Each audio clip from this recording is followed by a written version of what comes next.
Okay. ఈరోజు మన క్లాస్లో రబీ రహీమి అవిహాయ్ గారు ఇస్రాయేల్ దేశం లేకపోతే ఆ నేషన్ ఏర్పడినప్పుడు అది యూదీయ ప్రజల కొరకు ఆ దేశాన్ని ఏర్పాటు చేయటం జరిగిందా, లేకపోతే యూదీయ ప్రజల దేశమా, వారికి సంబంధించిన లేకపోతే వారి దేశమా, లేకపోతే ఆ దేశంలో ఆ నేషన్లో ఉన్న వారందరికీ చెందుతుందా? అంటే రకరకాలైన ప్రజలు ఉండొచ్చు ఇస్రాయల్ దేశంలో, అయితే వారందరి దేశమా లేకపోతే యూదుల దేశమా ఇస్రాయల్ అనేది అనే టాపిక్ గురించి మాట్లాడతారు. ఇంకా అంతకు ముందు వచ్చిన ప్రశ్నల గురించి కూడా మాట్లాడతారు. שלום הרב, צריך לעשות unmute. תודה רבה. אתה רוצה להתחיל עם שאלות בהתחלה עד שעוד אנשים יצטרפו? כן, אני אתחיל עד שכולם יגיעו, יתחיל במענה לשאלות שנשאלו, אז אתה רוצה להציג את השאלות ואני אלך לשאלות קודם, וכמה זמן יש לנו? שעה? כן. שעה? כן, שעה. מה יש לנו, נכון? כן. יש לנו שעה? בסדר, אוקיי, תציג את השאלות בהתחלה כשאני אלך לשיעור. אין בעיה. עצמו זה שנעשה את השאלות זריז. אין בעיה. אז אני רק אציג את השאלות. నేను రబీ గారికి కొన్ని ప్రశ్నలను పంపించాను. శైల రిషోన మొదటి ప్రశ్న 1967లో ఇస్రాయల్ దేశం ఆక్రమించుకున్నప్పుడు, అంటే యుద్ధంలో ఇస్రాయల్ దేశం మన టెంపుల్ మౌంట్ స్వాధీనం చేసుకున్నప్పుడు అక్కడ ఆ మసీదుని పడగొట్టి దేవాలయం ఎందుకు కట్టబడలేదు అనే దాని గురించి ప్రశ్నించడం జరిగింది. ఆ ప్రశ్నని పంపించడం జరిగింది. దానికి రబ్బీ గారు ఇప్పుడు జవాబు చెప్పనున్నారు. బెబకషారా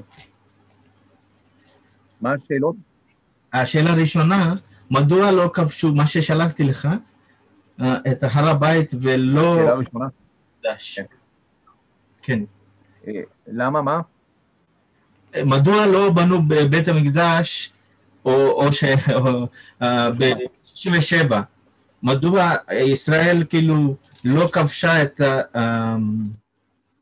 הר הבית ולא בנתה את המקדש? את בית המקדש. אוקיי, אני אתחיל. בבקשה. שמתי רגע בבקשה. אני צריך, כל פעם אני צריך איזה 15 שניות. אין בעיה. להבנת את הכל. Okay, once again, it's a pleasure going to be with you. It's speaking about all these sessions regarding the Jewish state and the state of citizens in Israel. Right now, whatever that's been asked, in 1967,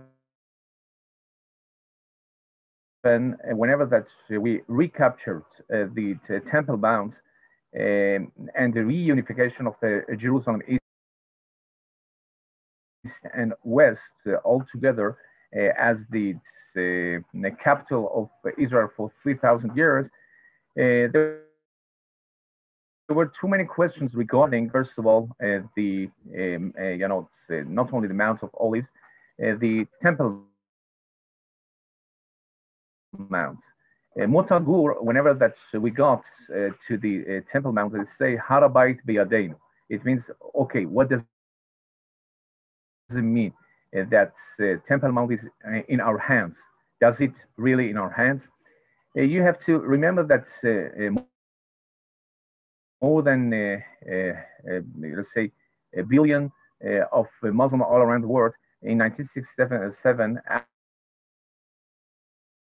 after the few wars that we have with them in 1956 and 1948 for the independence of Israel, the Muslims were so disappointed of their own regimes. From the other side, the United Nations and those that were in charge to make and in turn, to make Jerusalem as an international to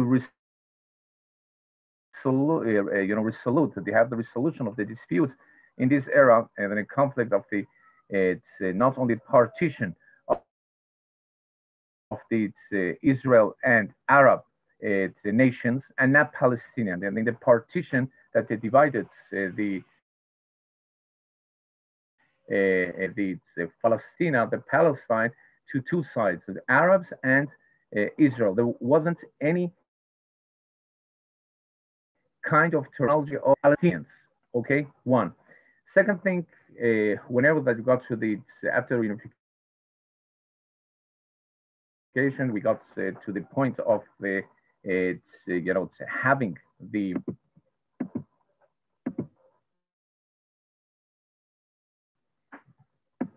after the unification of Jerusalem from one side and other side, the threats of the jihad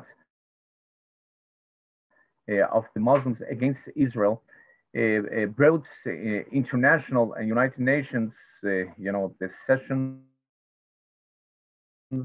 and resolutions, first of all, to make it free worship for all the nations from one side. From the other side, Mutagur, first of all, destroyed all those houses that were built. They're going to have all this area for coming and worship. Second thing, Musa Dayan, that's one of the he was the defense minister, gave the as a chief of the staff also, and the defense minister gave the keys of the Waqf, the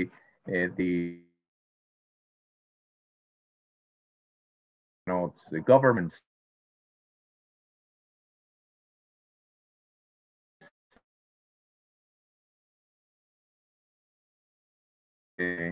till now, right, free worship wanted to be like others, even that's Rabbi Rabbi, it's a few rabbis in the army. They tried to gonna have also place and location and the synagogue for the Jews that to gonna pray over there. But Musa Dayan gave the keys of the temple to the Waqf, Muslim Waqf, that's gonna in charge of that. And there's no any hatred. There's no any. We want a peace. Because of this, Mishum Darakei Shalom, we let all the even Christians, Muslims, and not the Jews. The Jews was located at the at the Kotel Maravi, and wasn't able to gonna get even to the Temple Mount, and they were requested not gonna by Jewish law not gonna get inside. Why? Because we have a Tumata we are not so purified, and for purification we need the red cow. That is the time that the Bnei Noach and Bnei Moshe, they have the responsibility, accountability to bringing up, to growing up the paradma for purification for those that want to get to Jerusalem as well. We're going to get to Temple Mount. Right now, we got the permission to get over there. A few hundreds getting every time, even after the Gaza war that we had for 11 days. It wasn't closed for the Jews. After 3 weeks, it was reopened for all the nations. Gonna get over them. Kibet Elokim Mikare al Shimcha. It means that not only we have to, have the willing to gonna rebuild the temple. It's the responsibility of all 70 nations altogether that have to understand Jerusalem and the Temple Mount is the center of the peace as the United Nations. That's to bring all the nations all together around the Temple Mount. It's not Israel that we have to, get to be in a dispute with the Muslims and so on for that reason worship them. Right now, we don't have any synagogue over the Temple Mount. People getting over there just for touring and not for praying. Second thing, Muslims, they have thousands right now during the Netanyahu. Also, government. We had already a few more mosques over there. That Urvot Shlomo, it was Sharei Rahimi Mosque. 2 more mosques were already opened. That we have more than 10,000 people get over there for worshiping. It means that really Harabait the Temple Mount is not in our hands because of the Jewish legal matters and Jewish law. Thank you.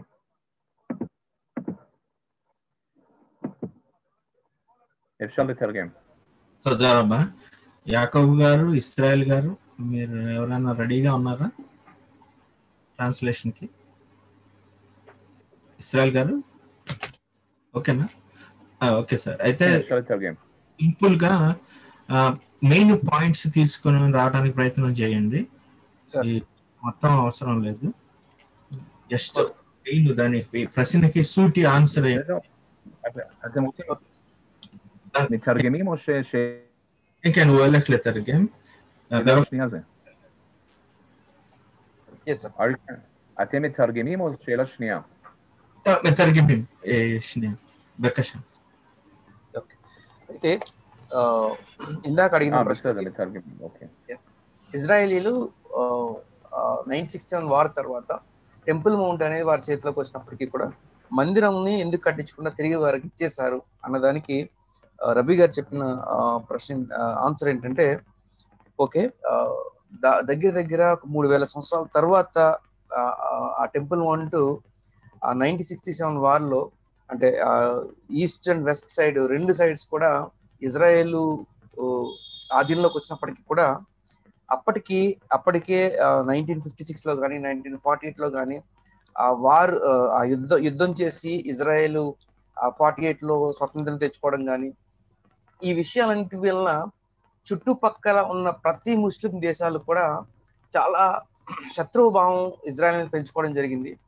ఎంతో మంది ఆ యొక్క పరిస్థితులను బట్టి వారి యొక్క అధికారం అనేది అక్కడి నుంచి పోతుంది కాబట్టి వారందరూ కూడా ఈ యొక్క ఇజ్రాయెల్ మీద చాలా కోపం పెట్టుకోవడం అనేది జరిగింది. అలాగే అప్పటికి యునైటెడ్ నేషన్స్ ఏదైతే ఉందో ఇన్ఛార్జ్ గా ఉండి వారు ఈ యొక్క దేశాలను విడదీయడం జరిగింది.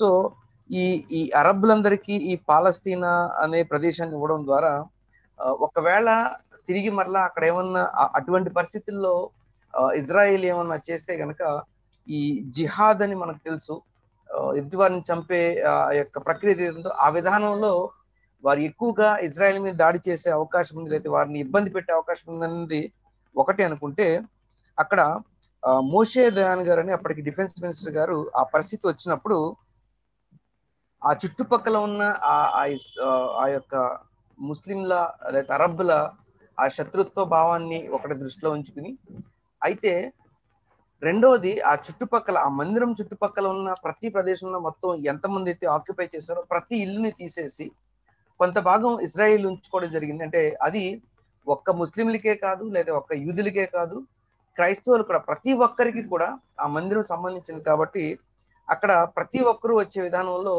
ఆ కోతిల్ అనే ప్రదేశాన్ని ఇజ్రాయేలీలు తీసుకోవడం జరిగింది. తిరిగి మరే ఆ టెంపుల్ మౌంట్ ఉన్న ప్రదేశాన్ని అరబ్బులకి ఇచ్చింది. అయితే ఇంకొక ముఖ్యమైన విషయం రబ్బీ గారు ఏం చెప్పారంటే, ఇప్పుడు ఇజ్రాయేల్ అక్కడికి వెళ్ళి మందిరంలోనికి వెళ్ళి లేదా ఆ మందిరం తిరిగి కట్టాలి అన్నప్పుడు దాన్ని పవిత్రపరచవలసిన అవసరం ఉంది.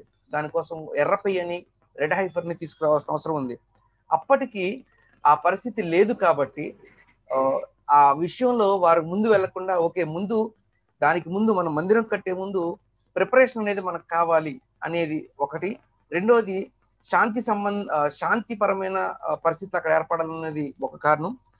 మూడో కారణం ఏం చెప్తారంటే అక్కడ ప్యూరిఫికేషన్ అనేది జరగాలి. దాని తర్వాత ఇంకొక గొప్ప విషయం ఏంటంటే మందిరం కట్టడం అనేది ఇజ్రాయెల్ చేసినప్పటికీ కూడా ఆ బాధ్యత ప్రపంచంలో ఉన్న 70 దేశాలుగా విడిపోయిన ప్రతి వారిది ఆ బాధ్యత కాబట్టి ప్రతి వారిని ఆ బాధ్యతకు తిరిగి తీసుకురావాలి అనేది మూడో విషయంగా ఉండడం వల్ల ఈ మూడు విషయాల్ని ప్రిపేర్ చేయడానికి అప్పుడున్న డిఫెన్స్ మినిస్టర్ గారు కానీ రబ్బీలు కానీ ఆలోచించి ఓకే ప్రస్తుతానికి శాంతియుతమైన వాతావరణం నెలకొల్పాలంటే ఇది వారి దగ్గర ఉండటమే మంచిది అని వారికి కొంత పర్మిషన్ ఇవ్వడం జరిగింది. అందువలన 1967 వార్లో యుద్ధం గెలిచినప్పుడు కూడా వెంటనే ఎందుకు మందిరం కట్టలేదంటే ఈ మూడు విషయాలు దానికి కారణం. Please continue. תודה רבה. השאלה השנייה, מדוע כל העולם צריכים ללמוד על הפוליטיקה הישראלית ומה זה לבני נוח או לכל העולם? כאילו, מדוע אנחנו צריכים... מה השאלה? עוד פעם, מה השאלה? מדוע כל העולם צריכים ללמוד את פוליטיקה הישראלית? למה צריכים ללמוד על פוליטיקה של ישראל? מה זה נותן... הבנתי, כן. The point is that it's so important and to know about Israel because the center of the world, not only is Israel and Temple Mount and Jerusalem. It means that everything is happening in Israel. It's a laboratory of what's going to happen in the world because everything is, upon us, the ability and responsibility. It means that whatever that we do not only influence all the humankind for the kindness, for chasadim, and everything, and the universal matters. Also, it means that we, as Magen David, what does it mean, the Magen David? As you see, the Magen David, it's a triangle. You see like that? Yes. This triangle, it's from Hashem, at the top, Hashem, bringing to all the nature. It means to all the nature, it's all the chasadim and the kindness and whatever for our living standards.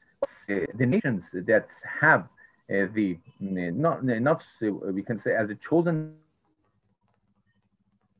nation, it means that the responsibility that they have, how to react to this action of Hashem Yitbarach. On one side, Hashem giving us whatever that we need,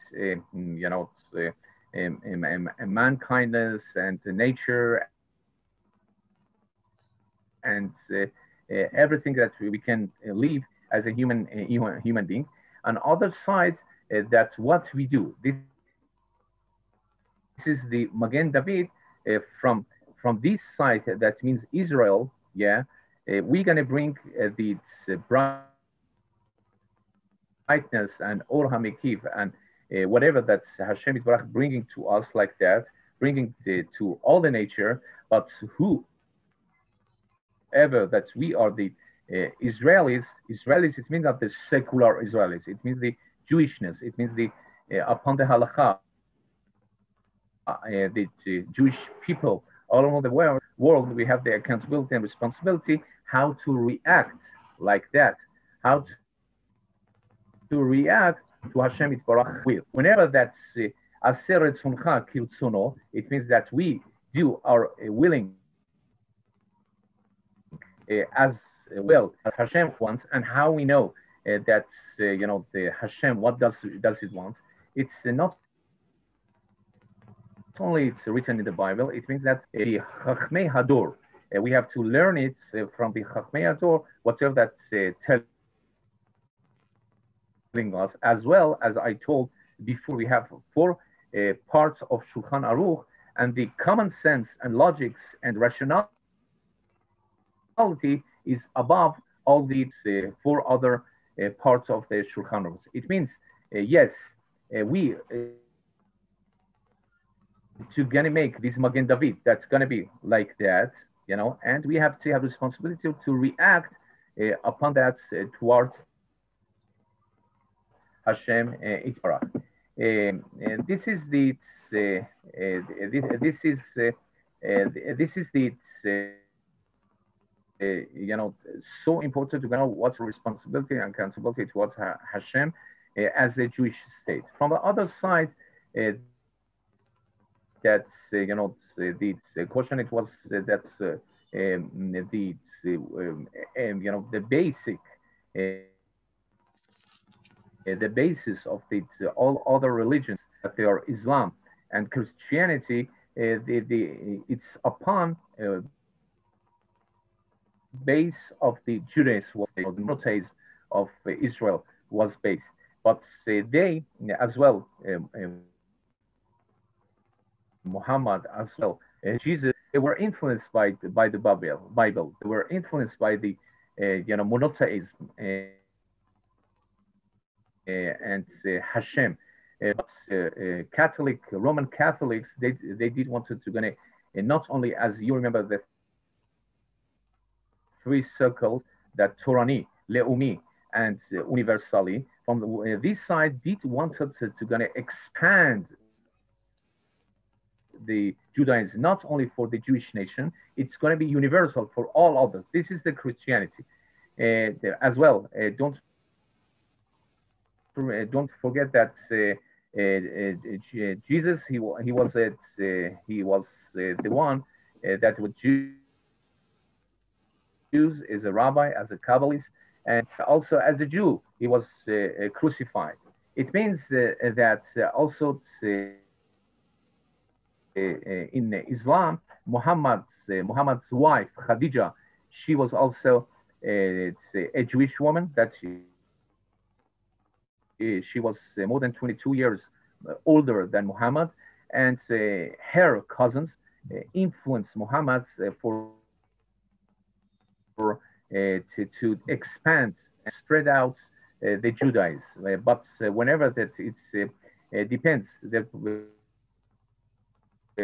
we as a Jews did wanted their own nationality, gonna keep our nationality and our religion, didn't want to expand it to others. Just as a chosen nation, great, it's good for us. But whenever that came, Christianity and Islam, they did want it on the basis of the Bible, gonna and to universally to spread Judaism and monotheism. And whatever happens, whenever that we have Kilaim, whenever that we have the as we say the Hebridic and Kilaim, Hebridic that we have from one side, Hashem, on the Mount of Sinai gave us the 10 Commandments. On the basis of that, people want to say what Hashem says, but they have their own will. That's why we didn't want to 3,333 years of exodus from Egypt. Didn't want to gonna expand and gonna conquer the other nations. Not Islam did it. Also Christianity and Catholic Romans did it, to expand it to other nations. Whenever that there are other nations under your control as a conqueror, you cannot be a chosen nation. You cannot be kind to others. You cannot as a conqueror, it's wars and so on. Because all these things, first of all, is forbidden, and that's why Jerusalem and reunification of Jerusalem at the capital of the Jewish statehood is so important. West and East and West at the capital of Israel, as well freedom of worship for all the nations, 70 nations at the Temple Mount.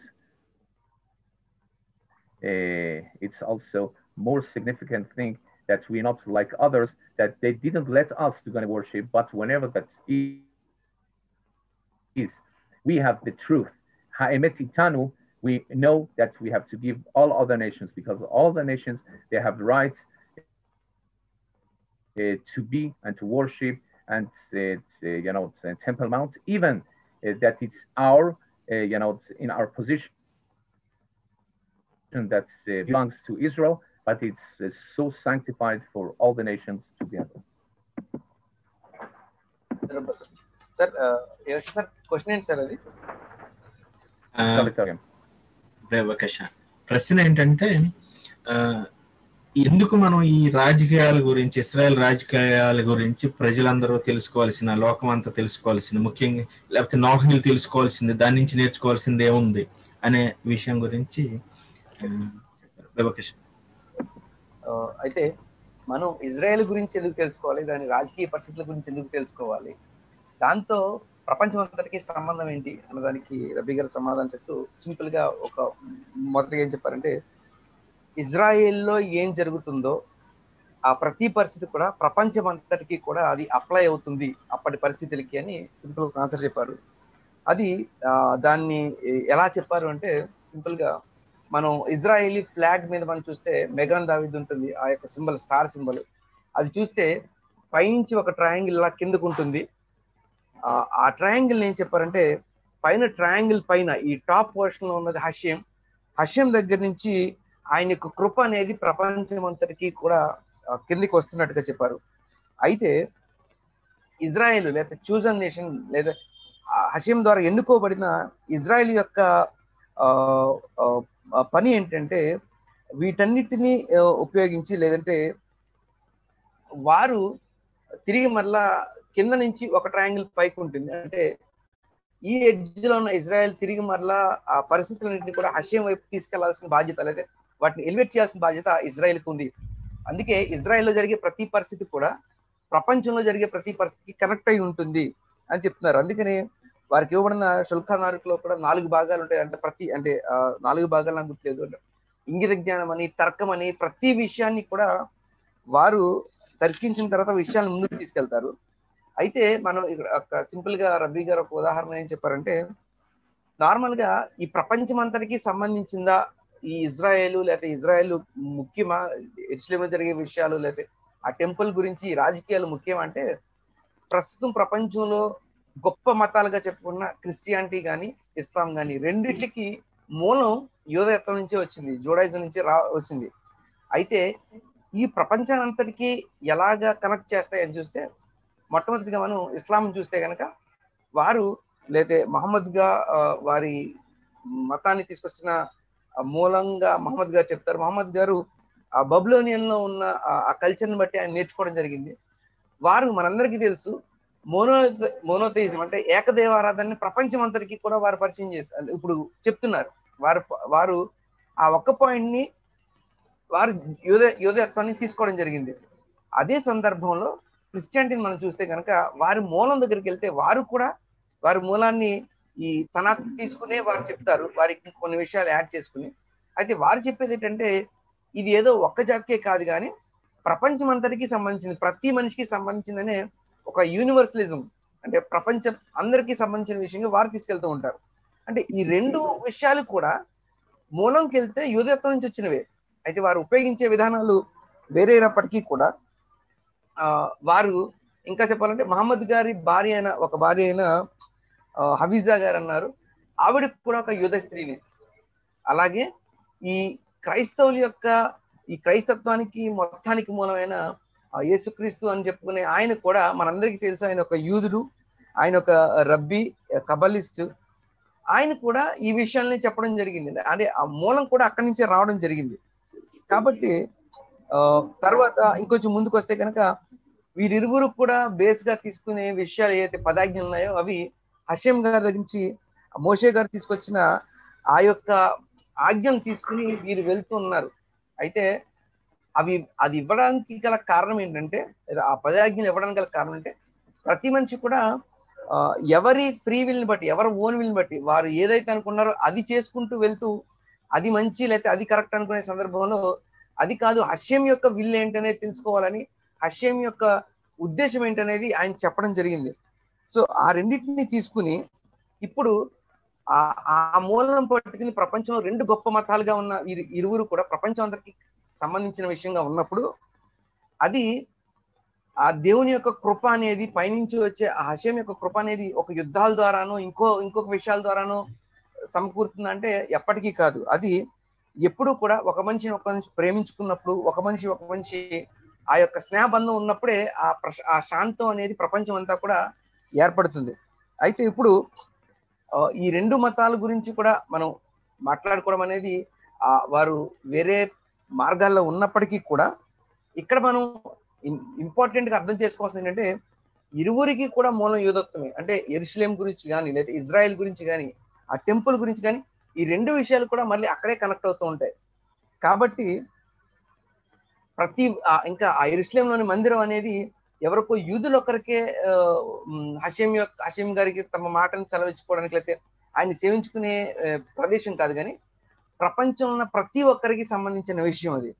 కాబట్టి ప్రతి దేశంలోని వ్యక్తి కూడా అక్కడికి వెళ్ళి ఆ హషేంని సేవించే అవకాశం ఉంది, లేదా ప్రతి ఒక్కరు అక్కడికి వెళ్ళి సేవించాలి. కాబట్టి ఎందుకు మనం అక్కడ విషయాల గురించి చర్చించుకున్నామంటే అక్కడ జరిగే ప్రతి పరిస్థితి కూడా ప్రపంచంలో జరిగే పరిస్థితికి కనెక్ట్ అయి ఉంది. ఇంకా చెప్పాలంటే ప్రపంచానికి మూలమే ఇజ్రాయెల్లో ఉంది, లేదా యెరూషలేంలో ఉంది, ఆ టెంపుల్లో ఉంది. కాబట్టి అక్కడ జరిగే ప్రతి విషయాలు కూడా దాని యొక్క ఎఫెక్ట్ ప్రపంచం అంతా కూడా పడుతుంది. కాబట్టి మనం ఆ విషయాల గురించి మనం తెలుసుకోవాలి చెప్తున్నారు. Please continue.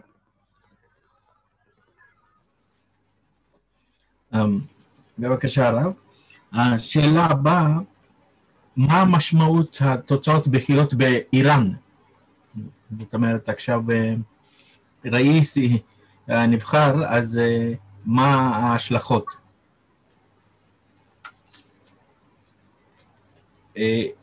אתה צריך לעשות unmute. సార్ ఒకవేళ నేను ఏమైనా పాయింట్స్ మిస్ అవుతుంది చెప్తున్నాను సార్, వాయిస్ కట్ అయినప్పుడు కానీ. בסדר גמור. מה המשמעות של הבחירות באיראן? מה המשמעות של הבחירות באיראן? נכון הרב. תמתין רגע, בבקשה, אני אמצא את התמונה המתאימה. תמתין רגע, אני אמצא את התמונה המתאימה.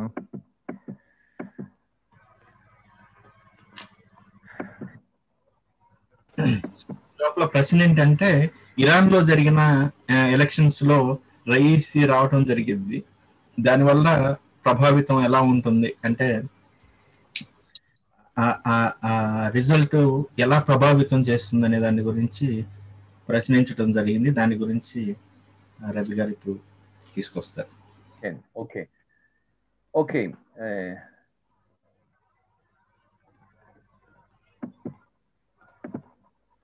So, as you understand it, the Messianic era, the Mashiach, and in the Talmud Sota, what says how we know it's a Messianic era. Whenever that's even you cannot believe to the government, and the government they say right, they do the left. You know, all those attributes for the Messianic era right now is happening. First of all, you see the democracy in the United States under the question. Whenever that 75 million people they already vote for Trump was put aside, and by the fraud, the Democrats got to the power. And you know it's a fraud. And you know that the Facebook and Twitter and so on, even what they did, they erased the account of Trump. It means that whenever that you think it's politically correct, and as we said in the last session, it means that you cannot, okay, you have to be polite to others, you have to respect all other rights, even that they are LGBT, lahatav, and so on. Everything that you think, also family, it's not a family, men, women, and even two guys, they can got married, two women can get married. Everything everything that you see in postmodernism, as well post-Zionist, everything is instead of this side became like that. Okay, first does mean something is happening that we need our for our response. As they say, Magen David, you remember the Magen David secret that we told? One. Second thing, whatever that's happening in Israel, it's a hybridic government. It's post-Zionist and of journalists getting all together, 8 governments altogether. You see that in the same year, it's that's Biden getting to the power. Right now, Bennett getting to the power, that it's hybridic government and post-Zionist government. Also in Iran, Raisi, that he was one of the butchers, one of those that 30,000 in his death committee were got killed by his order and Khomeini and getting to the power. So it means what's going on over here? Everything is not right. So that's the point. This is the Jewishness. This is the accountability of as a Jew, as a Bnei Noach, getting back to our common sense. You see how the butcher that she have to be purified. The butcher cannot be in power, but getting to the power in postmodernist, values. There's no any values. There's no Zionist. There's no any. It's a post-Zionist. It's post-Holocaust. It's post-modernist. It's post-Corona. It's virus COVID-19. It's over here. It's not constructed. It's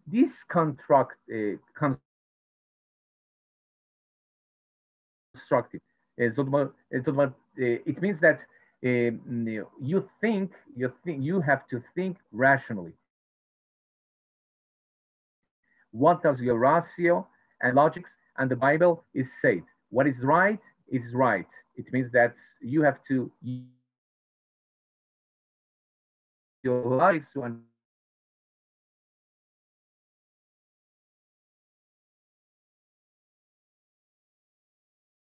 the 17 nations that those is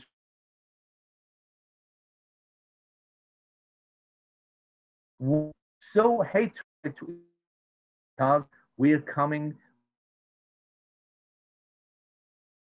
with the mankind and all the standards of kindness. We're coming for the peace. We're coming for not conquer all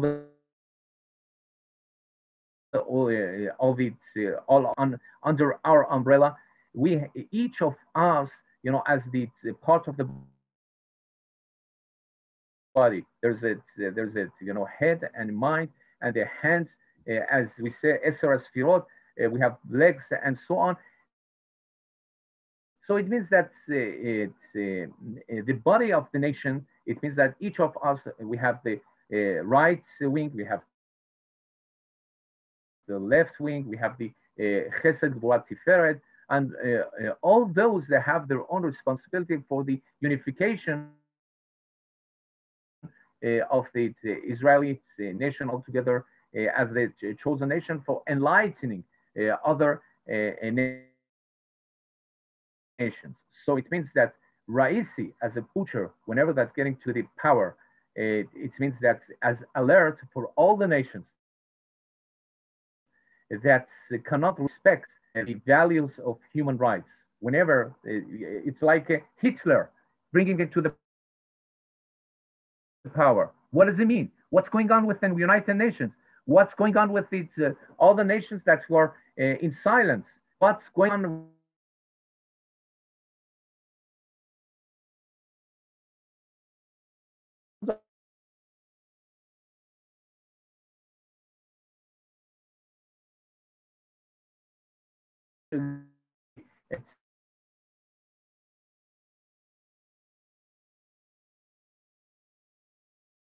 They're based on the human rights. They're in silence for massacres that's happening in Iran and others, other in the region.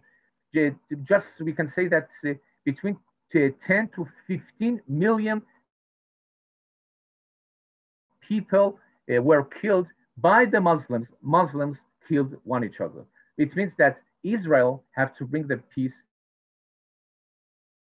It depends on us how to influence others as well. Abraham Avinu, as well Moses, as well Avot HaKedoshim, Abraham, Yitzchak, Yaakov, that they influence the humanity for the kindness also is our forefathers did, and this responsibility as a chosen nation is for us as accountability to bring it out to all the nations instead of disputes,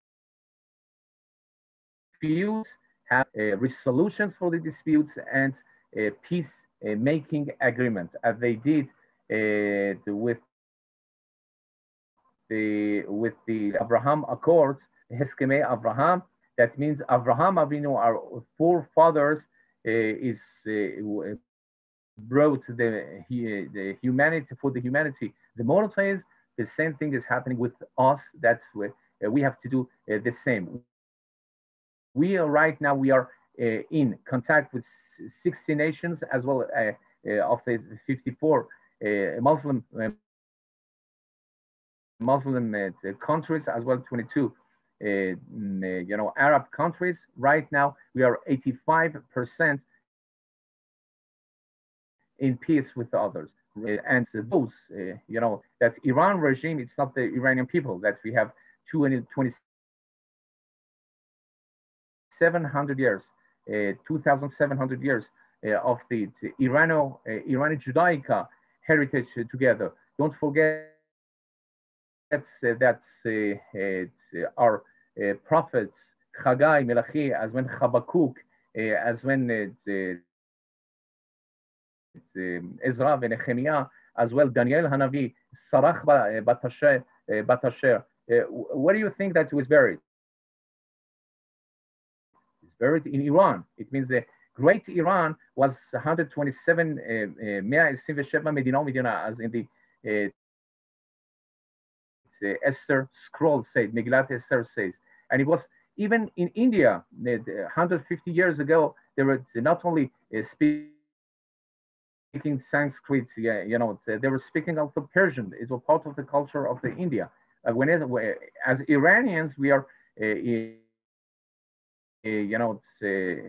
Indo-European nation. And the point is that everything depends on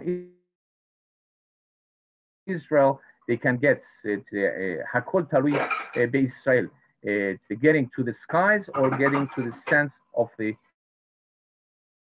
sea.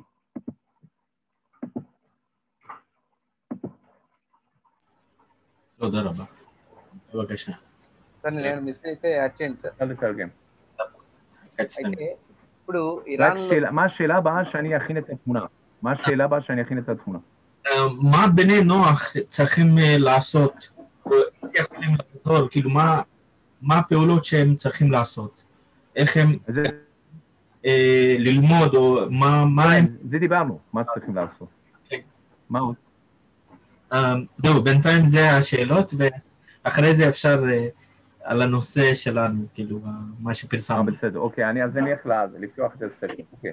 בסדר, אוקיי.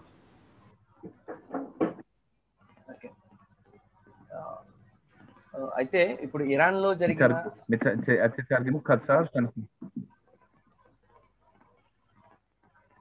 Canara బెసదర్ గమో simple గా translate చేయండి, తర్వాత మనం discuss చేసుకోవచ్చు. బెవకషన్. అయితే ఇప్పుడు Iran లో జరిగిన elections లో నెగ్గిన పార్టీ గురించి చూసినప్పుడు ఆ లీడర్ గారు చాలా క్రూరమైన వ్యక్తి అయినప్పటికీ ఆయన అక్కడ నెగ్గడం జరిగింది. అయితే ఇంకా మనం చూస్తే ఇప్పుడు ఇజ్రాయెల్లో జరిగిన ఎలక్షన్స్ గురించి కూడా మాట్లాడుకున్నాం. ఇక్కడ కూడా ఏదైతే తోరాకి వ్యతిరేకంగా ఉన్న పార్టీలతో కలిసిన ఒక కూటమి నెగ్గడం జరిగింది. అలాగే అమెరికాలో కూడా బైడెన్ గారు రావడం జరిగింది. అయితే ఈ విషయాలు అన్ని మనం ఒకసారి గమనిస్తే కనుక ఇక్కడ మన యొక్క అంటే ప్రపంచంలో ఈ విధంగా ఉన్నప్పటికీ కూడా మన యొక్క బాధ్యత ఏంటి ఇప్పుడు అంటే ఈ పరిస్థితులన్నీ వస్తున్నాయంటే సార్ నేను రాంగ్ అయితే కొంచెం కరెక్ట్ చేయండి సార్. మెసెనిక్ ఎరా అనేది ప్రారంభంగా మనం చూడొచ్చు. ఎందుకంటే ఇజ్రాయెల్లో ఇప్పుడు నువ్వు రైట్ వింగ్ నేను లెఫ్ట్ వింగ్ అని వేరువేరుగా ఉండడం కాదు, కానీ ఇప్పుడు ప్రతి ఒక్కరు కూడా వారి వారి బాధ్యతను తీసుకోవాల్సిన పరిస్థితి ఏర్పడింది ఇప్పుడు. సో లెఫ్ట్ వింగ్ రావడం జరిగింది. ఇప్పటి వరకు నెతన్యాహు గారు రైట్ వింగ్ మూవ్ చేస్తూ వారి బాధ్యత నిర్వర్తిస్తున్నప్పుడు ఇప్పుడు లెఫ్ట్ వింగ్ అనే వారు రావడం జరిగింది. ఎందుకంటే ఒక విషయం ఏంటంటే ఇక్కడ ఈ ప్రపంచం ప్రతి విషయం కూడా ప్రతి ఒక్కరు కూడా మనం అందరం కూడా ఒక ఒక బాడీ అయితే దాంట్లో మనం ప్రతి ఒక్కరం కూడా ఒక్కొక్క పార్ట్, ప్రతి ఒక్కరు అంటే ఒకరి కాలు అయితే ఒకరి చెయ్య, ఒకరు తల, ఆ విధంగా ఎవరి పని వారు చేస్తూ ఎవరి రోల్ వారు పాటిస్తూ ఉన్నప్పుడే మనం దాన్ని సాధించగలుగుతాము. అయితే ఇప్పుడు ఎప్పుడైతే ఈ మనకి ఇరాన్ లో నెగ్గిన ఈ రైసీ గారు ఉన్నారో ఆయన చాలా క్రూరుడు, అంటే హిట్లర్ గారి లాగా ఒక నాజీ నియంతలా ఉండే వ్యక్తి. అయితే ఆ విషయం గురించి ఇప్పుడు యునైటెడ్ నేషన్స్ అంతా సైలెన్స్ గా ఉంది. ఇంకా చెప్పాలంటే ఇప్పుడు ఈ పరిస్థితుల్లో ఇజ్రాయెల్ కి చాలా ఒక ముఖ్యమైన పాత్ర పోషించాల్సిన అవసరం వచ్చింది. ఇప్పుడు ఇజ్రాయెల్ ఆ పాత్రను పోషించి ఇప్పుడు ఆ పరిస్థితిని ఎదుర్కోవాల్సిన పరిస్థితిలో ఇజ్రాయెల్ ముందు ఉండే వచ్చింది అవకాశం. అయితే ఇక్కడ ఇప్పటికీ 54 ముస్లిం దేశాలు అలాగే 22 అరబ్ దేశాలు ఉన్నప్పటికీ కూడా వారిలో 88% మంది ప్రపంచం అందరితో ఒక సత్సంబంధాలు కలిగి ఉన్న దేశాలు అవి. అయితే ఇప్పుడు ఇరాన్ పరిస్థితి మనం చూస్తే కనుక 2000 సంవత్సరాల నుంచి కూడా ఈ ఇరాన్ కి లేకపోతే ఇప్పుడున్న ఇజ్రాయెల్ కి ఒక సంబంధం ఉన్నప్పటికీ ఎంత గొప్ప సంబంధం ఉందంటే ఇరాన్ కి ఇజ్రాయెల్ కి మనకు తెలిసిన గొప్ప గొప్ప ప్రవక్తలందరూ కూడా వారు చనిపోయిన తర్వాత పాతి పెట్టబడింది ఇరాన్ లోనే. అంటే ఎజ్రా గారు, నెహమ్యా గారు, మలాకి గారు, హబాకుక్ గారు, ఈ విధంగా మనం స్క్రోల్ ఆఫ్ ఎస్తేర్ చూస్తాము. ఎస్తేర్ గారి యొక్క సమాధి అలాగే ఆయన అంకుల్ గారి సమాధి కూడా అక్కడే ఉన్నట్టుగా చెప్తారు. కాబట్టి ఇంకా చెప్పాలంటే ఇండియాలో కూడా ఒక 150 years ముందు సంస్కృతంతో పాటు పర్షియన్ కూడా మాట్లాడేవారు ఉండేవారు. ఆ విధంగా దానికి కూడా సంబంధం ఉంది. అంటే ఇరాన్ అనేది చాలా ఒక ముఖ్యమైన ప్రదేశంగా ఉంది. అయితే ఆ ప్రదేశంలో ఇప్పుడు చాలా ఇబ్బందికర పరిస్థితుల్లో ఒక పార్టీ రావడం జరిగింది. అయితే ఇది దేన్ని సూచిస్తుందంటే ఇప్పుడు ఆ పరిస్థితులు ఏవైనా పరిస్థితి దాటినప్పుడు ఇజ్రాయెల్ యొక్క పాత్ర ఏంటి, ఆ యొక్క శాంతి సమాధానం నెలకొల్పడంలో ఇజ్రాయెల్ ఒక ముఖ్యమైన పాత్రగా వ్యవహరించాల్సిన అవసరం వచ్చింది ఇప్పుడు. అందుకే దాంట్లో ఇప్పుడు లెఫ్ట్ రైట్ అనే వింగ్స్ కాకుండా ప్రతి ఒక్కరు కలిసి పనిచేయాల్సిన పరిస్థితి ఏర్పడింది ఇప్పుడు. సో ఇప్పుడున్న పరిస్థితి ఏదైతే ప్రతి ఒక్కరూ కలిసి శాంతి సమాధానం తీసుకురాగలిగే మెసైనిక్ ఎరా ఉంటుందో అది ప్రారంభంగా కూడా మనం అనుకోవచ్చు. సరే ఎవరు ఉంటే యాడ్ చేయండి.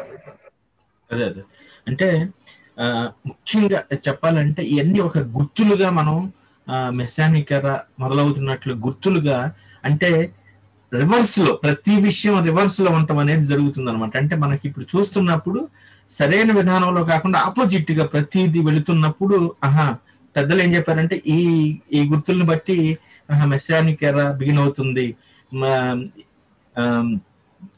లేకపోతే ఆ అడుగులు మనం ఆ కాలువలోకి వెళుతున్నాము అడుగులు వేసుకుంటూ అనేది అర్థమవుతుంది అనమాట. వీటిని బట్టి మనం రబీ గారికి ఇద్దాం. వ్యవకశారావు. Okay,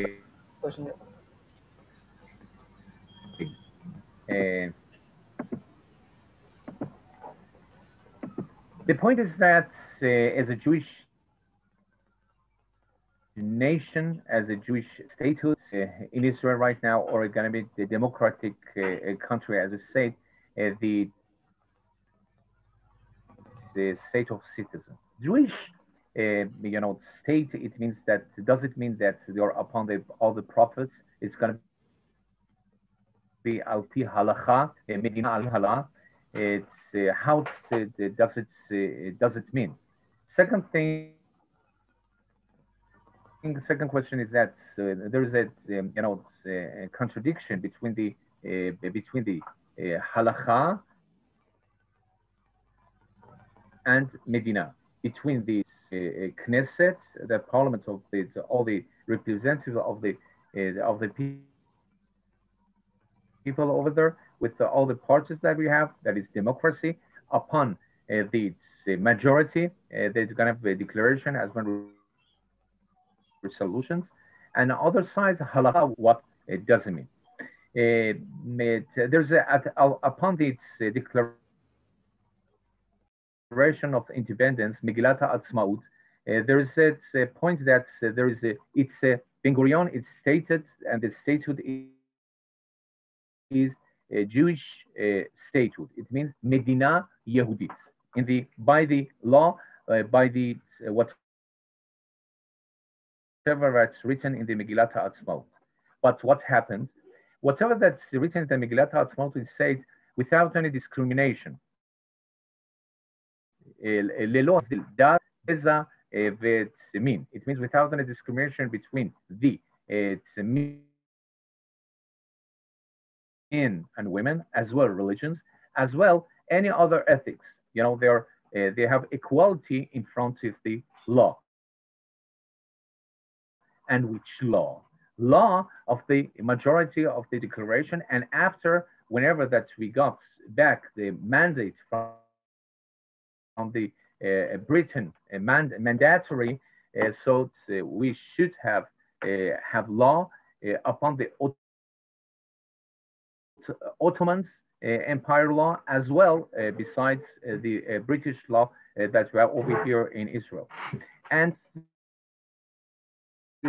by the side, we have the Mishpat HaIvri. What does it mean, Mishpat HaIvri? It means how we can bring our resources for more than 1,780 years, how we can 81 years, how we can bring it from the 33 years, how we can bring all our resources, can it bring it all together for the democracy in Israel. So there are too many Jewish scholars start to gonna have in Israel, by the law, asking people, okay, it's not a law to have certain circumcision. זה לא חוק המדינה שנעשה ברית מילה. It means that everything that's by the law that is forbidden, people do, exactly the opposite of that. Whenever that's 86% of the people in Israel, they are observing, they are traditional. Somehow they're keeping Shabbat, Erev Shabbat, Seudat Shabbat. They do the circumcision, Brit Milah, not by the law. That's they are, have any obligation for that. So it means there is a dispute between the democracy and the Jewishness of the state. Those liberal, radical liberal Democrats, as well neo-Marxist, communist of Israel, as well 21% of the Arabs of Israel, what they want the state of citizens over here. Even the flag is going to be upon the majority. And who's the majority? Jews over here. Who's the Jews? It's 78% to 83% of the Russian migrants to Israel that are intermarried. Who's the Jew? Jew is the one that was, being born, the mother was Jewish as well, or converted al pi halacha. That is converted to Judaism. It means a Jew. So whenever that's a Jewish agency comes to the others and say, okay, you're a Jew or not a Jew? Your forefathers 70 years ago in Russia were Jew. How you can show that to me? Say certification. We have certificate that was a Jew. Okay. Do observe any mitzvot over here and good deeds over here? How we can do it? So Jewish agencies for bringing Russian immigrants to Israel, they are not only like Ethiopians, they're going to give them this session to understand what does it mean coming to Israel as an immigrant, that's not going to have cultural shock whenever come to Israel. As well, we are working on these sessions that we're going to have more expanded, we're going to have a more spectrum of Israeli politics besides, that's a democratic country that we have all the spectrum of the parties over here, from the far left communists as well Islamists that were, supporting terror and terrorists, to other sides that were, they are centralists as well, those that were far, right, that they want the Jewish statehood over here upon the whatever that Rabbi says. But the point is that whenever that we have this spirit, this Jewishness and our democracy together, we have to not only the parliament going to be the one for the majority of the parties going to decide, as these hybrid coalition that we have right now with the benefit of Lapid, that Islamists, we have centralists, we have the far left, we have the neo-Marxists, we have over there the LGBT that one state of citizen. On the other side, we have the Jewish statehood and the values that we have to keep as a Jewish state. It means that everything is politicized. It means the church and the state over Israel is politicized. Even the army, even in the parliament, as well in all the ranks of the clergymen, as well. Even your kippah that we are on your head, which one is that? Is it black or it's a color? It means that whenever as a migrant coming to Israel, it's not it's a land of a land of milk and honey. Whenever that you go to America, there's a country of the state of the milk and money. It means that over there that for us life, it means that time is life. In America, that's more materialistic. Their time is money. So it means that whenever that you're looking for spirituality, okay, over here they're not ruling the country. All the prophets. That's what we have. It's on the Bible period and era. Right now is the Messianic era, and this Messianic era, who's going to decide? There's a parliament, is the Supreme Court of Israel. Those the politicians and so on. And by the majority, you're going to get to power. And whenever that you're going to get to power, it doesn't mean that you're a majority. As a majority, we have Supreme Court of Israel that they have obligation for the minority, as the Muslims, minorities, 1%, we have to respect all the beliefs, as well freedom of worship, as well even that they're not respecting our beliefs, but even though as a democratic country like India, like Israel, we have to respect all all other nations that were living under the umbrella of Israelis with the equal rights in Israel. עוד כמה דקות יש לנו? אפשר עוד רבע שעה בבקשה. אפשר לתרגם, עוד כמה דקות נשאר לנו? עוד 10 דקות אפשר, הרב. הרב, אפשר עוד 10 דקות או רבע שעה. עוד כמה דקות נשאר לנו? הרב, אפשר עוד 10 דקות? יהושע. בבקשה. אתה שואל לתרגם, עוד כמה דקות נשאר לנו?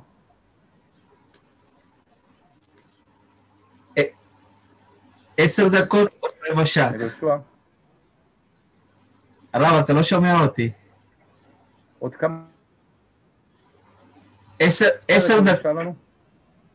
עוד 10 דקות רבע שעה אפשר. הרב, אתה שומע אותי? לא? לא שומע אותך. עוד כמה דקות נשאר לנו. אני אכתוב.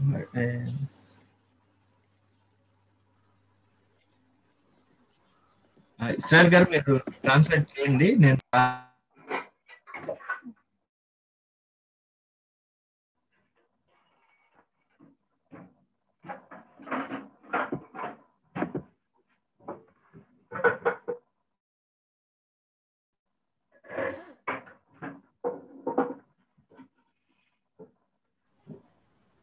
మీరు చేసుకోవాలి sir మీ ప్రశ్న ఏంటి sir ప్రశ్న ఏంటి يا sir? رب יש עוד כמה דקות נשאר לנו, שתתחיל לתרגם מה שדיברתי. עוד 10 דקות רבע שעה אפשר, הרב. אני אכתוב. אני לא שומע אתכם. אני אכתוב. שנייה. మన topic మనం పెట్టిన topic అంటే ఇస్రాయేల్. Okay sir. యూదయ దేశమా? לא שומע. అయితే ఇప్పుడు ఏదైతే మనకి రబీ గారు చెప్పారో ఇజ్రాయెల్ యూదీ దేశమా లేక పౌరులందరి దేశమా అంటే אני לא שומע אתכם. ఇజ్రాయెల్ అనేది యూదయ దేశమే. యూదయ దేశం అయినప్పటికీ కూడా అది ఒక డెమోక్రటిక్ కంట్రీ. డెమోక్రటిక్ కంట్రీ అన్నప్పుడు అక్కడ ఎలా ఉంటుందంటే హలక్కా అనేది ఉంటూనే, అంటే హలక్కా ఉందంటే హలక్కాను అలాగే పార్లమెంట్ ఏదైతే ఉందో రాజకీయ పరంగా నడిపించేది, ఆ రెండు కాంట్రడిక్ట్ అవుతాయంటే ఓకే בסדר גמור. אוקיי. కాంట్రడిక్ట్ అవుతాయా ఉంటా רוצה לתרגם, אז אני אסיים את הסשן ואתם תתרגמו אחר כך. בסדר? בסדר גמור. אוקיי. רבי גאנו, אז אני תרגמתם? כבר תרגמתם? מה? עוד לא, אבל תרגמתם כבר? לא, הרב, אתה יכול להתחיל. אנחנו נתרגם אחר כך. אוקיי, אז תתרגמו קצר. המתרגמים אחר כך? כן. אפשר להמשיך. או עכשיו בראשי תיבות, לא, עכשיו בראשי תיבות תתרגמו, אחר כך תרחיבו את זה. בראשי תיבות. ఇస్రాయల్ గారు జస్ట్ హెడ్లైన్స్ చెప్పండి, తర్వాత మనం దాన్ని 1-2 నిమిషాలు చెప్పడానికి ప్రయత్నం చేయండి. ఓకే. ఇజ్రాయెల్ అనేది యూదుల దేశమా లేక పౌరులందరి దేశమా అంటే సింపుల్ గా పౌరులందరి దేశం కూడా. అది బై ద లా ఇజ్రాయెల్ యూదుల దేశం అయినప్పటికీ కూడా యూదయత్వాన్ని బట్టి హలక్కా అలాగే డెమోక్రటిక్ కంట్రీ కాబట్టి అక్కడ ఉన్న పార్లమెంట్ దగ్గర వచ్చే విషయాల్లో రెండిట్లో కూడా విరుద్ధ భావాలు ఏమైనా ఉంటాయంటే ఉండవు. కానీ మెజారిటీగా ఎవరైతే అందరూ కలిసి ముందుకెళ్తారో అది డిక్లరేషన్ గా ఉంటుంది. అయితే దీంట్లో ఒక స్త్రీలగానే కాదు, పురుషులనే కాదు, ప్రతి ఒక్కరికి కూడా ఈక్వల్ రైట్స్ ఉంటాయి. కాబట్టి ప్రతి ఒక్కరు కూడా దాంట్లో సమపౌరులుగానే భావిస్తారు. అలాగే మనం చూస్తే దాంట్లో 21% అరబ్బులు ఉన్నప్పటికీ కూడా మైనారిటీలో మెజారిటీలో అంటే 83% వరకు కూడా ఇజ్రాయెల్ ఉన్నప్పటికీ, మిగతా వారు కొంతమంది ఇమిగ్రెంట్స్ ఉన్నప్పటికీ కూడా ఇక్కడ ఎలా నడుస్తుందంటే ప్రతి ఒక్కరికి గౌరవించడం జరుగుతుంది. అయితే ఈ 86% ఎవరైతే ఇజ్రాయెల్ ఉన్నారో వారందరూ కూడా ట్రెడిషనల్ గా వారు ప్రతి ట్రెడిషనల్ గా షబ్బాత్ పాటిస్తూ ఉంటారు, లేకపోతే బ్రిత్మిలా అనేది పాటిస్తూ ఉంటారు. ప్రతి విషయంలో వారు ఉన్నప్పటికీ కూడా, అంటే అవి గవర్నమెంట్ ద్వారా వచ్చిన లా కాకపోయినప్పటికీ కూడా వారు వారి విధానంలో జూయిష్ స్టేట్ గా దాన్ని పాటిస్తూనే ఉంటారు. At the same time public అందరికీ వచ్చేసరికి ఆ మెజారిటీ పీపుల్ లేకపోతే మెజారిటీ అనేది ఏదైతే ఉందో అది పార్లమెంట్ కావచ్చు లేకపోతే సుప్రీంకోర్టు కావచ్చు, దాని ద్వారా వచ్చిన నిర్ణయాలని వారు ఇస్తూ ఉంటారు. కాబట్టి బై ద లా సింపుల్ గా ఇజ్రాయెల్ అనేది యోదయ దేశము. అలా అని అది పార్లమెంట్ కి ఎదురుగా ఉంటుంది, వ్యతిరేకంగా ఉంటుందంటే అలా కాదు. ఎందుకంటే మనం ఆల్రెడీ లాస్ట్ టైం ఒకసారి చెప్పడం జరిగింది, అరబ్బులు ఉంటారు, వాళ్ళు ట్యాక్స్ కట్టకపోయినా వేరే విధానంలో ఉండే పరిస్థితి కూడా ఉంటుంది. అయినప్పటికీ వారికి కూడా వారు డెమోక్రటిక్ కంట్రీ కాబట్టి డెమోక్రసీ ప్రకారం వారు ప్రతి ఒక్కరికి సమంగా ఇస్తూ ఉంటారు. ఇంకా చెప్పాలంటే ప్రస్తుతం ఇప్పుడు యూదులు ఎవరైతే దేశంలో ఉన్నారో ప్రతి ఒక్కరూ యూదులేనా అంటే అది చాలా వరకు కాదని చెప్పాలంటే వారు వేరే వారిని పెళ్లి చేసుకోవడం ద్వారా వారు వచ్చిన వారు చాలా మంది ఉన్నారు. అలాగే మనం ఇందాక చెప్పినట్టు 21% అరబ్బులు ఉన్నారు, మిగతా మిక్స్డ్ పర్సన్స్ కూడా ఉన్నారు, వారందరూ ఉన్నారు. అయితే ఇప్పుడు ఇంకా చెప్పాలంటే ఇప్పుడు ఒక కిప్పా పెట్టుకుంటే రబ్బీ గారు అది నల్ల కిప్పానా లేకపోతే రంగుల కిప్పా దాన్ని బట్టి కూడా డిఫరెన్షియేట్ చేసే పరిస్థితి ఉంది. కాబట్టి ఇప్పుడు ఈ మెస్సైనిక్ ఏరాలో వచ్చిన తర్వాత ఆ మెజారిటీ అంతా కూడా తిరిగి మరలా ఆ యొక్క హషేం వైపు తిరిగి మరలా వచ్చినప్పుడు ప్రతి పరిస్థితి కూడా వెళ్తుంది. అయితే ప్రస్తుతానికి యోదయ దేశమా పౌరులందరి దేశం అంటే ప్రస్తుతం అక్కడ ఇజ్రాయెల్లో ఉన్న వారందరికీ కూడా అది పౌరులందరి దేశంగానే ఉంది. ఎందుకంటే ప్రతి ఒక్కరు కూడా సమ హక్కులతో ఉన్నారు, అందరూ మిక్స్ అయి ఉన్నారు. ఈ మెస్సైనిక్ ఎరాలో ప్రతిదీ కూడా సరిదిద్దబడుతుందని రవిగా చెప్తున్నారు. సరే ఉంటే యాడ్ చేయండి సార్. మనం తర్వాత డిస్కస్ చేద్దాం. בבקשה הרב, אפשר להמשיך. אוקיי, אם יש שאלות, אני אענה בקצר, כשלא ניתן הרבה זמן. אם יש שאלות, אני אענה. כן, בבקשה. ప్రశ్నలు ఏమైనా ఉంటే అడగండి. ఏదైనా ఇప్పుడు చెప్పిన విషయాల్లో యాకోబు గారు బెబకషా. Shalom Haro. My question is regarding is Israel a chosen nation by Hashem, or it can be how it is possible to entertain other cultures, because it is a chosen nation given to Israel. My question is, Rav, it's a Hashem chosen nation, yes, and given to Israelis, and it should be yes, like a Jewish country. It should not be like a population. It should not belong to people. Should be like, it should not belong to people with other religions, isn't it? So it means that you mean the promised land to the Jews. Yes. Jews, for the Jews. Yes. So, what's the question? Question is, how come it is there a diversity in that Hashem given country? It should not have diversity, different opinions. אז תוכל לומר את זה בהודית שתרגמו בעברית שנהיה specific, more specific. If you can, elaborate it in Hindu, that is going to be more, acceptable for all the others right now that you are listening to us. Also, say your question in Hindu. అంటే మీరు ఒకసారి తెలుగులో ప్రశ్న చెప్పండి, దాన్ని హీబ్రూలో చెప్పడానికి ప్రయత్నం చేస్తాం. ఎందుకంటే ఇప్పుడు ఇది చాలా అన్ని దేశాల్లో వింటారు. అంటే మీరు ఇంగ్లీష్ లో ప్రశ్నించేటప్పుడు చాలా జాగ్రత్తగా సరైన విధానంలో ప్రశ్నించండి. తెలుగులో చెప్తే అది హీబ్రూలో చెప్పడానికి పర్వాలేదు. బెబకష.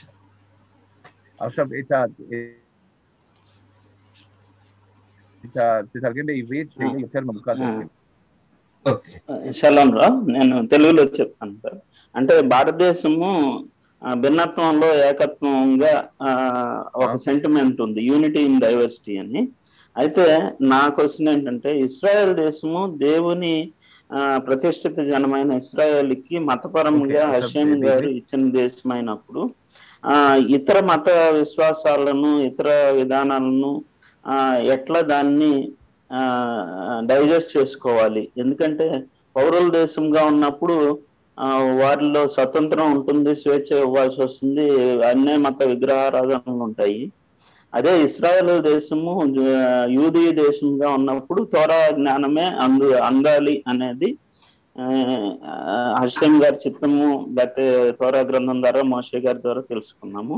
అంటే ఇక్కడ కాంట్రాస్ట్ వస్తుంది కదా అనేది నా ప్రశ్న. తేడాలు వస్తున్నాయి కదా, అది ఎట్లా అర్థం చేసుకోవాలి? אוקיי, אז בעברית תמצת את השאלה. אני אתרגם את זה לעברית. הוא שואל, השם בחר עם ישראל בארץ ישראל, ואיך אנחנו צריכים להבין שיש שוני ודתות אחרות ותרבויות אחרות בתוך ארץ ישראל. זאת אומרת, איך אנחנו צריכים להבין את זה שגם... כן. הבנתי, בסדר, כן? כן, בבקשה. כן, זהו? אוקיי. בסדר גמור, אז זו שאלה האחרונה, יש עוד שאלות. ఇంకా ఏమైనా ప్రశ్నలు? נוכל לסגור את הסשן. ఇంకా ఏమైనా? לסגור את בשאלת כן, יש שאלה שנייה. תשובת סיום, שאלת סיום. כן, אוקיי, ואחרי זה אתם תתרגמו, תרחיבו, אחרי שיעור שנתתי, תרחיבו אם יש שאלות. אין בעיה, בסדר גמור. כל הזמן לרשום, ואז נוכל לענות את זה עוד השבוע, אם מתאפשר, בסדר? אוקיי. בבקשה, מוהן גארו. The point is that we have a Jewish nation. We have a Jewish nation from one side, and we have a promised land, as was promised by the Bible to Abraham, Isaac, Yaakov, and Moses that we got, Exodus 3,333 years, 3,333 years before. It means that getting to promised land 4 years, we were, in the desert, as those that we have as one of the Jewish scholars says, it was so important that it took 210 years bringing Israel after being in exile to promised land from Egypt. Bringing Israel from out of Egypt took us 4 years after 210 years being, surrounded and abandoned. Mitzrayim. But the point is that the Jewish scholars say how many years is going to take to bring out the Mitzrayim from the nation of Jews. It means that how we can, the Egyptian mentality and slavery that we have, bring it out of our the mentality. Whenever that we are a slave as well, Indians, there are billion of people of the Indians, okay? And Mahatma Gandhi, whenever that is said, okay, we don't want any violence, but the mentality it was that 60,000 British conquerors and colonialists, they were ruling the country. How? Because they brought out that we are the superiors and you are the inferiors. So you have your colored men, the skin, and so you have to serve us as the superiors, the British nation, and so on. So it is forbidden in Bible, because each of us, we are created. B'tselem Elokim bara'am zachar v'nekava. Women and women were created by the image of God. Hashem didn't have just one son. Each of us are women and men are his sons and daughters. Anachnu lo rak bnei Israel. All the nations, they are those that were created in the image of God. There are Chinese, there are Indians, there are Iranians, there are 20 other religions that they had. But Hashem did wanted the diversity, the givun. He wanted the givun. So that's why whenever that getting to the Bible, you see the history of our nation. Yes, our nation, but it's not just our nation. It's more than 3,333 years, the history of all of the nations in our Bible. Whenever you get to the Talmud, what do you have in the Talmud with scholars? It's in Ocharvuta Umituta. It means that we have we already passed all the empires. Which empires? We Ashur, Chaldea. It's those that were Babylonians. They are Persians. That were Roman Catholics. We have Greeks and so on. Where they are all these empires. But Am Yisrael Chai. Why? Because Am Yisrael Chai. Because we have the Bible. We have the common sense. We have our Jewish scholars that make influence not only serving our nation with all the diversity and givun that we had, we served the nations. We served our medicine and vaccination. Just one Jew was rescued or it was survival of the Saloniki whenever the Nazis got over there. But these one Jew that all his families were, massacred in the World War II and the Holocaust, got to America. And he made the vaccination of the Pfizer. He's a Jew. You understand? So it means that how you can serve not only your own nation, how you can serve its other nations by the medicine, by the science. It's a third of the Nobel Prizes of the world belongs to whom? To Jews, to the Jewish mind. We don't have any mountains of gold. We don't have let's say water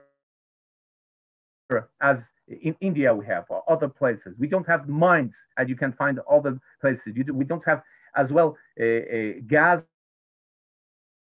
as well and oil that you can find in Arab nations. But whatever that we have is Jewish mind. The rationality, the logic that made us to have Freud, Adler. We have all those, even Marx and Marxist was a Jew. We have the Moses. We have all those that influence all other nations for humanity. How to serve other countries to better living and standard of living. And the Jewishness, it's not just have belong to promised land to us. No, it's for all the people, for freedom of worship of other people. Even others, they don't like it, we're going to give them. Even we have the equal rights given to the Israeli Arab, and they're demonstrating and throwing stones and cocktail molotov against Israel. But our codes of ethics, even in the army, is that before that they're exploding and have explosion and the missiles and so on from the aircraft or whatever drones that we have to the Gaza, first of all, send the alert. Okay, evacuate the place, because the code of the ethics of the Jewish army is that we don't want to hurt any innocent people. That's it. Living in the diversity of this world, that it's politically correct, right is wrong, and wrong is right. For them, we have the Bible, we have the Jewish scholar, and we have to have fitted with the actuality in the region, as well with the hatred all around us, to keep the Jewishness, the Jewish peoplehood that's all around the world. How we can have the Jewish ethics in business, Jewish ethics in medicine, Jewish ethics in everything that you can find that's upon the Bible, upon the Jewish law. We have the Jewish scholars that they can fit it and to see how is it compatible, hatama, have compatible, and whatever that we are adopting, multiculturalism. This is the multiculturalism. The first multiculturalism is Israel. The first multiculturalism was Cyrus the Great. The Cyrus the Great, what brought to all Israel? Whenever that you go to the Congress in the United States, in Washington, what do you see? There are two seats. One is Cyrus the Great. That's opened the gates of the Babylon. That's 2,500 years ago. We're gonna let my people go. Let the Jews, Ezra and Nehemiah, going to come and rebuild the second temple. The second thing is another city is side by side. It is Solomon, King Solomon, the son of the David the Great. That what it say? Okay, everyone is equal. The same thing. It's the Jewish Messiah was a Cyrus, Mashiach Hashem. It's 160 times we have in the Tanakh name of Persia. It's that Cyrus the Great was a Mashiach Hashem. It means that we don't have personalized not Moses, not forefathers, and so on, because we have logics. We have our own rationality, and Jewish mind, we have the kosher tool, we have our talent all together, how we can help one each other to make not just the promised land better, state and the promised land for ourselves just, no, for all others. It means that Hashem gave the promised land not to us only, gave it to 70 nations, and the third temple going to be built by the 70 nations in the future. Thank you very much. אוקיי, תודה רבה. אם יש שאלות, אם אתם רוצים עוד השבוע, עוד פגישה נוספת, תעדכנו אותי. שלום, שלום, להתראות. תודה רבה. תודה רבה, רב. שלום, שלום. כל טוב, להתראות. כל טוב, להתראות.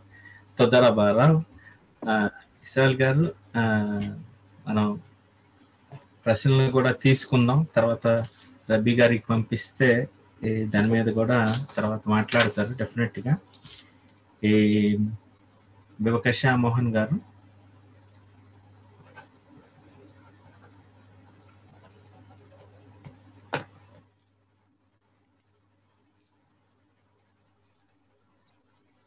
Shalom sir.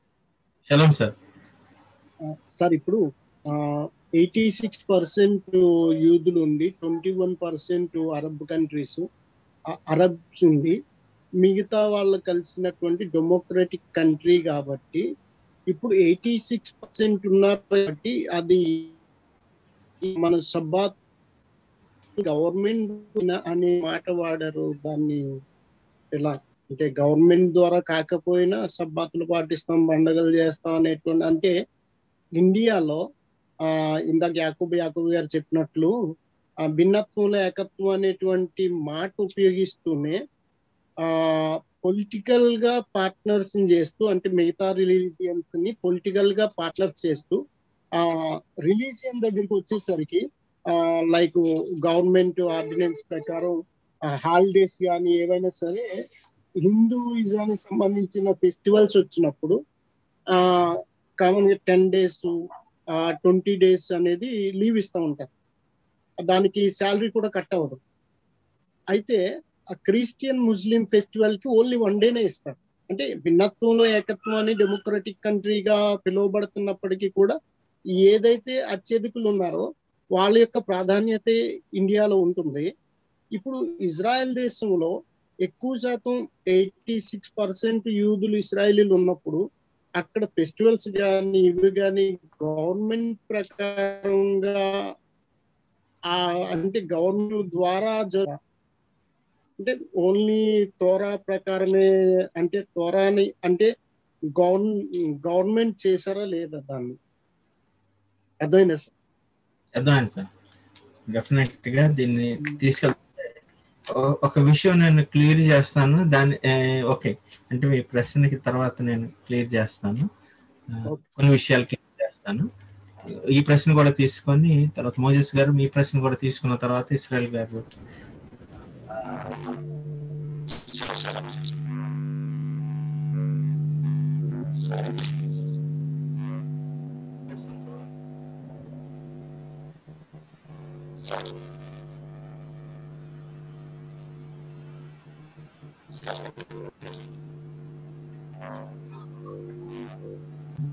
Ear phones తీసి మాట్లాడటానికి ప్రయత్నం చేయండి, లేకపోతే ear phones తీసేసి ఒకసారి మాట్లాడండి, చూద్దాం అది కుదురుతుంది. సార్ చెప్పండి సార్. దేవాలయం అనేది ఒక ప్రతిష్ఠితమైనటువంటి కార్యక్రమం కాబట్టి ఆ దేవాలయ నిర్మాణ విషయాలలో ఎటువంటి అల్లర్లు, గొడవలు, యుద్ధాలు లేకుండా చాలా సామరస్యంగా జరిగితేనే అసలు దానికి ఒక అందం ఏర్పడుతుందని భావించవచ్చా సార్? యాక్చువల్గా ఇప్పుడు ఇస్రాయల్ గారు ట్రాన్స్లేట్ చేస్తే చెప్పింది అదే డెఫినెట్ గా. ఓకే సార్, అయితే ఇంకేమైనా ప్రశ్న ఉందా? లేదు సార్, అదే ప్రశ్న.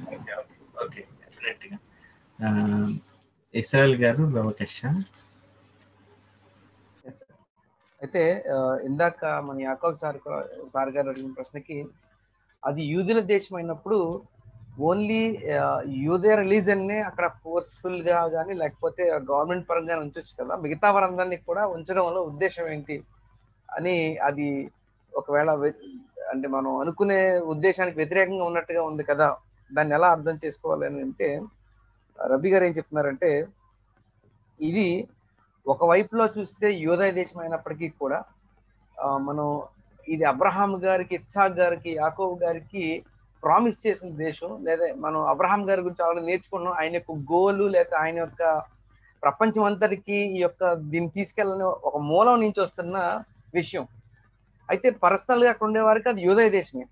అయితే 3333 సంవత్సరాల క్రితం వీరందరూ కూడా ఐగుప్తు నుంచి ఈ ఏదైతే వాగ్దానం చేయబడిన భూమికి వచ్చారు. కానీ ఇప్పటికీ కూడా వారు ఫిజికల్ గా అక్కడి నుంచి ఇక్కడ రావడానికి 210 సంవత్సరాలు పట్టింది. చాలా ఎక్కువ కాలం వారు ప్రయాణం చేయడం జరిగింది అని మనం అనుకున్నాం. కానీ ఇప్పటికీ కూడా వారి మనసుల్లో ఆ యొక్క ఈజిప్ట్ బానిసత్వం అనేది తొలగలేదు, లేదా అది తొలగేంత వరకు కూడా విషయం ఇంకా సరైన విధానంలో రాదు, లేదా అప్పుడు ఆ తొలగడం అనేది ప్రారంభమైంది ఈ మెస్సైనిక్ ఎరా ద్వారా అని చెప్తున్నారు.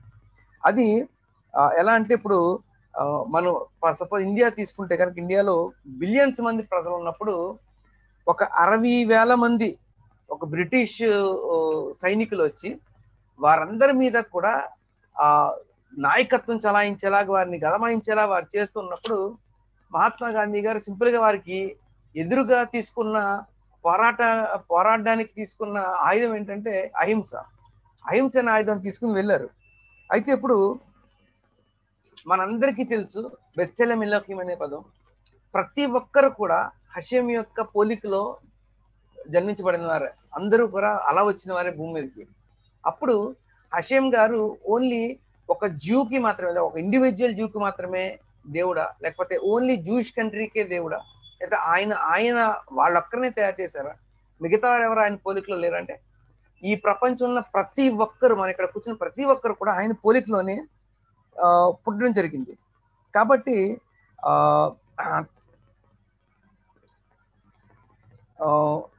మనం ఇజ్రాయేలీల యొక్క మూల పాఠాలు లేకపోతే ఏది నేర్చుకున్న తల్మూడ్ కానీ మిద్రాష్ కానీ నేర్చుకున్నప్పుడు, ఎస్పెషల్లీ తల్మూడ్లో చూస్తే మనకి అరబ్బుల గురించి ప్రతిదీ ఉంటుంది, బాబులోనియన్ చరిత్ర ఉంటుంది, అలాగే పర్షియన్ చరిత్ర ఉంటుంది, గ్రీకుల చరిత్ర ఉంటుంది, రోమన్ చరిత్ర, అంటే ప్రపంచంలో ప్రతి చరిత్ర కూడా ఆ తల్మూడ్లో రాయబడి ఉందా? అదేంటి, యూదులు అన్నప్పుడు వారి గురించి రాసుకుంటే సరిపోతుంది, వారి కోసమే ప్రత్యేకమైన విషయాలు ఉంటే సరిపోద్ది కదా. ప్రపంచంలో ప్రతి చరిత్ర కూడా తల్మూడ్లో రాయబడి ఉందంటే, అది యాక్చువల్ గా ఏదో యూదయోక్తం అనేది, లేకపోతే ఇజ్రాయెల్ అనేది ఏదో ఒక యూదులకి మాత్రమే సంబంధించింది, వారు మాత్రం ఉండడానికి, అంటే ఆ ప్లేస్ లో ఉండడం అనేది వేరే విషయం, ఆ ప్లేస్ నివసించడం అనేది వేరే విషయం. అయితే ఇజ్రాయెల్ ఒక్కరికే సంబంధించిందంటే లేదు, ప్రపంచం మొత్తానికి సంబంధించిన విషయం, ప్రపంచం మొత్తం కూడా దానికి కనెక్ట్ అవ్వాల్సిన విషయం. అందుకనే తల్మూడ్లో వారు ప్రపంచంలో జరిగిన ప్రతి విషయాన్ని కూడా తర్కించడం, లేకపోతే దాన్ని జ్ఞానబద్ధంగా ప్రతి విషయాల్ని ఆలోచించడం జరిగింది. ఇప్పుడు ఇంకా ముందుకు వస్తే, అది ఎక్కడో హాలోకాస్ట్ లో తప్పించబడిన ఒక్క అబ్బాయి, ఒక అతని బయటకు వచ్చిన తర్వాత ఆయన ఒక మెడిసిన్ కనిపెట్టి, ఇప్పుడు ఒక వ్యాక్సినేషన్ ద్వారా ప్రపంచంలో ఎంతో మందిని బ్రతికిస్తున్నారు. ఈ ఫైజర్ వ్యాక్సినేషన్ ఏదైతే వచ్చిందో, అంటే తను ఒకవేళ ఎక్కడో ఉన్నప్పటికీ కూడా, ఏదో సర్వ్ అయినప్పటికీ కూడా, ప్రపంచమంతా కూడా బెత్సెలెమ్ ఎలోహిం ఆయన పోలికలో చేయబడ్డవారు కాబట్టి తన యొక్క వంతు కర్తవ్యాన్ని ప్రపంచానంతటికి అందిస్తున్నారు. ఇప్పుడు ఆయన ఈ ఫైజర్ వ్యాక్సినేషన్ ఎవరైతే చేస్తున్నారో, ఆ ఫైజర్ కంపెనీ ఓనర్ గారు ఒక జ్యూ, ఆయన హాలోకాస్ట్ సర్వైవర్, హాలోకాస్ట్ లో తప్పించుకున్నప్పుడు వచ్చిన ఆయన. అయితే ఇప్పుడు ఇజ్రాయేల్ చిన్న కంట్రీ అయినప్పటికీ, ఇజ్రాయేల్ ఉన్నప్పటికీ కూడా వారు ఇప్పుడు ఏం చేస్తున్నారంటే, వారు ఎన్నో మెడిసిన్స్ ద్వారా ప్రపంచం అంతటికి కూడా ఆరోగ్యాన్ని ఇస్తున్నారు. ఇప్పుడు మనకి తెలుసు, నోబెల్ ప్రైజుల్లో దాదాపు సగానికి పైగా నోబెల్ ప్రైజులు అసలు మనం ప్రపంచ పటంలో అతి చిన్న ప్రదేశంగా చూస్తే ఇస్రాయేల్, అక్కడ నుంచి ఎన్నో కష్టాలు పడి ఎన్నో ఇబ్బందులు ఎదుర్కొని ఎంతో ప్రాణాలను గుప్పిట్లో పెట్టుకుని సర్వైన అటువంటి ప్రజలు చాలా తక్కువ కాలంలోనే వారు ఒక ప్రపంచానికి ధీటుగా స్థిరపడడం జరిగింది. అలాగే ప్రపంచానికి తిరిగి మరలా సర్వీస్ చేయడం, అంటే సకానికి పైగా నోబెల్ బహుమతులు వారికి వచ్చినాయి అంటే అది మెడిసిన్ లో మిగతా శాంతి విషయాల్లో వచ్చినాయంటే వారు ఎంత ప్రపంచానికి ఏ విధంగా వెళ్తుందని చూడండి. అంటే వారి దృక్పథం ఏంటంటే సింపుల్ గా వారు ఓకే, మనం ఇందాక అరబ్బుల గారి గురించి కూడా యాకోబి గారు మెన్షన్ చేశారు. అంటే అరబ్స్ అక్కడ ఉన్నప్పటికీ కూడా అరబ్స్ అవనివ్వండి లేకపోతే వేరే ఎవరైనా కానివ్వండి, వారందరికీ కూడా ఈక్వల్ రైట్స్ ఇచ్చి ఇజ్రాయెల్ చూస్తుంది. ఎందుకంటే ఇజ్రాయెల్ ఉద్దేశంలో ఒక్క యూదులు మాత్రమే దేవుని పిల్లలు కాదు, కానీ ప్రపంచంలో ప్రతి ఒక్కరు కూడా దేవుని పిల్లలు. వారికి ఉన్న హలక్కా ప్రకారం, వారికి ఉన్న రూల్స్ ప్రకారం ప్రతి ఒక్కరిని వారు ఈక్వల్ గానే చూస్తారు, ఈక్వల్ గానే ప్రేమిస్తారు.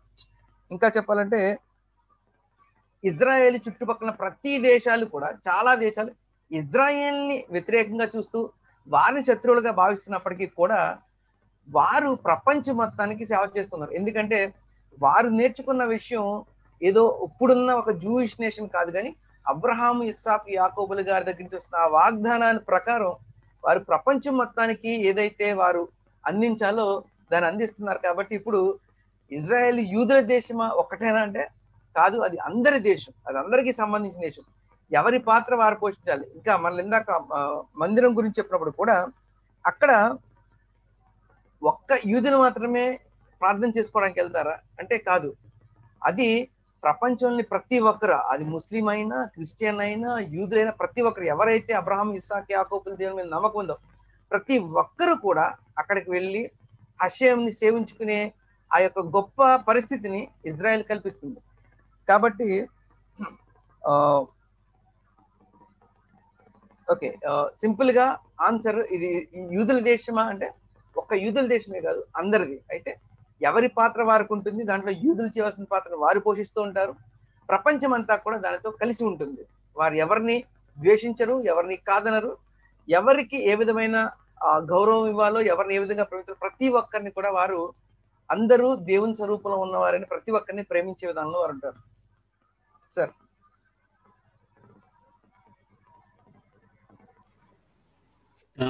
ఓకే సార్, తొందరబ్బా అంటే రబీ గారు ఇంతకు ముందు చెప్పిన విషయాలను కూడా ట్రాన్స్లేట్ చేస్తే మంచిది మన టాపిక్ మీద. ఒకవేళ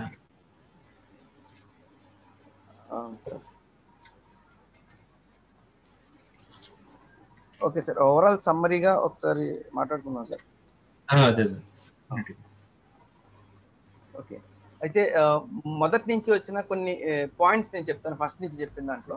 అయితే మొట్టమొదటిగా మనం స్టార్ట్ చేసినప్పుడు 96 వార్లో వారు ఆ ప్రాంతాన్ని, అప్పుడు మందిరం ఏదైతే ఉందో, మందిరం కట్టబడాల్సిన ప్రాంతం ఏదైతే ఉందో దాన్ని ఆక్రమించుకున్నప్పటికీ వెంటనే వారు దాన్ని ఆక్రమించుకుని ఓకే, ఈ మందిరంలో మనం ఇప్పుడు మందిరం దీన్ని పడగొట్టేద్దాం, ఇక్కడ ఉన్న మసీదుని పడగొట్టి ముందుకెళ్ళడం కాకుండా అప్పుడు ఎవరైతే ఆర్మీ ఆఫీసర్స్ ఉన్నారో, డిఫెన్స్ మినిస్టర్ ఉన్నారో మోషే దయాన్ గారు, వారు మిగతా పెద్దవారందరితో సంప్రదించి ఓకే మనం ఇప్పుడు ఆ ఉత్తరం వైపు దక్షిణ వైపు రెండు వైపులా, ఈస్టర్న్ వెస్టర్న్ ఇజ్రాయెల్ రెండు వైపులా మనం పట్టయితే సాధించాం, మన చేతికైతే వచ్చింది. అయితే ఈ ప్రదేశంలో ఇక్కడున్న ఈ మసీదుని మనం ఒకవేళ దాన్ని ఇప్పుడు ఆక్రమించుకుని మనం ఏమైనా చర్య చేస్తే జరిగే పరిణామాలు ఏంటనేది వారు మేధావులందరూ ఆలోచించి రబ్బీలతో విషయాన్ని మాట్లాడిన తర్వాత ఓకే, ఇప్పటికే మనం ఈ విధంగా ఉండడం అనేది చుట్టుపక్కల ఉన్న ప్రతి ముస్లిం దేశాలకు కూడా వ్యతిరేకంగా ఉంది.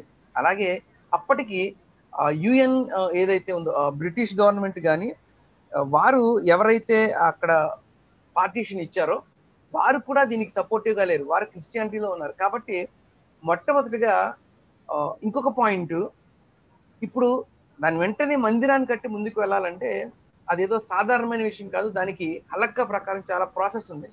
ముందు అందరూ ఆ ఆలయంలో ప్రవేశించడానికి పరిశుద్ధపరచబడాలి. దానికి మనందరికీ తెలుసు, రబీ ఖైమ్ రిస్వాన్ గారు మనకి చెప్పడం జరిగింది, ఆ ఎర్రని పెయ్యి అనేది కావాలి.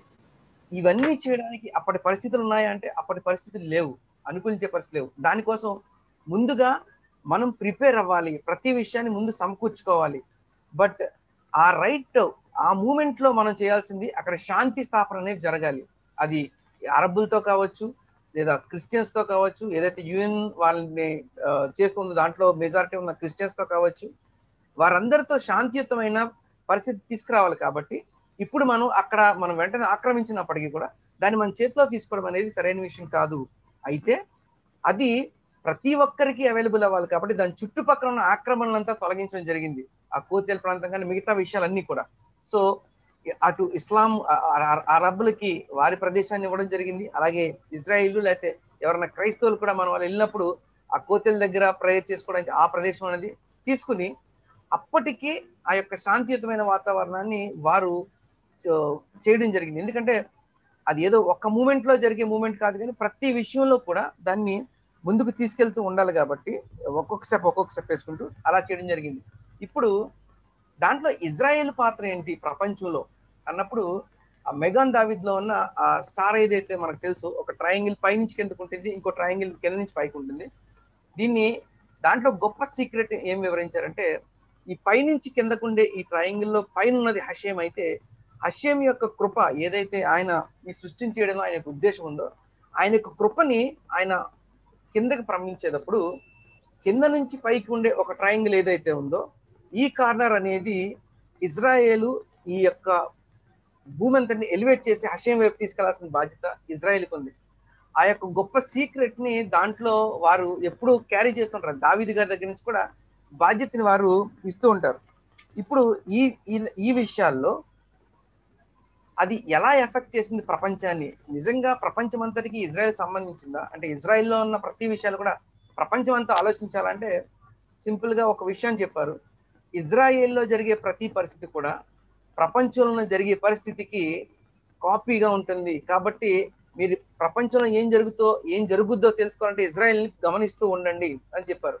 అయితే ఆ విధానంలో ఎలా ప్రభావితం చేసింది ప్రపంచాన్ని అనడానికి ఒక ఉదాహరణ చెప్తూ, ఇప్పుడు ప్రపంచంలో ఉన్న మేజర్ రిలీజియన్స్ అన్న రెండు మతాలు తీసుకుంటే, అటు ఇస్లాం అనుకోండి, ఇటు క్రిస్టియానిటీ అనుకోండి, రెండు మతాలకి కూడా మూలం యూదయత్వమే. మనందరికీ తెలుసు. వారు కూడా మన తోరా గ్రంథాన్ని పట్టుకుని వారు కూడా ఇది మా మూల గ్రంథం అంటారు.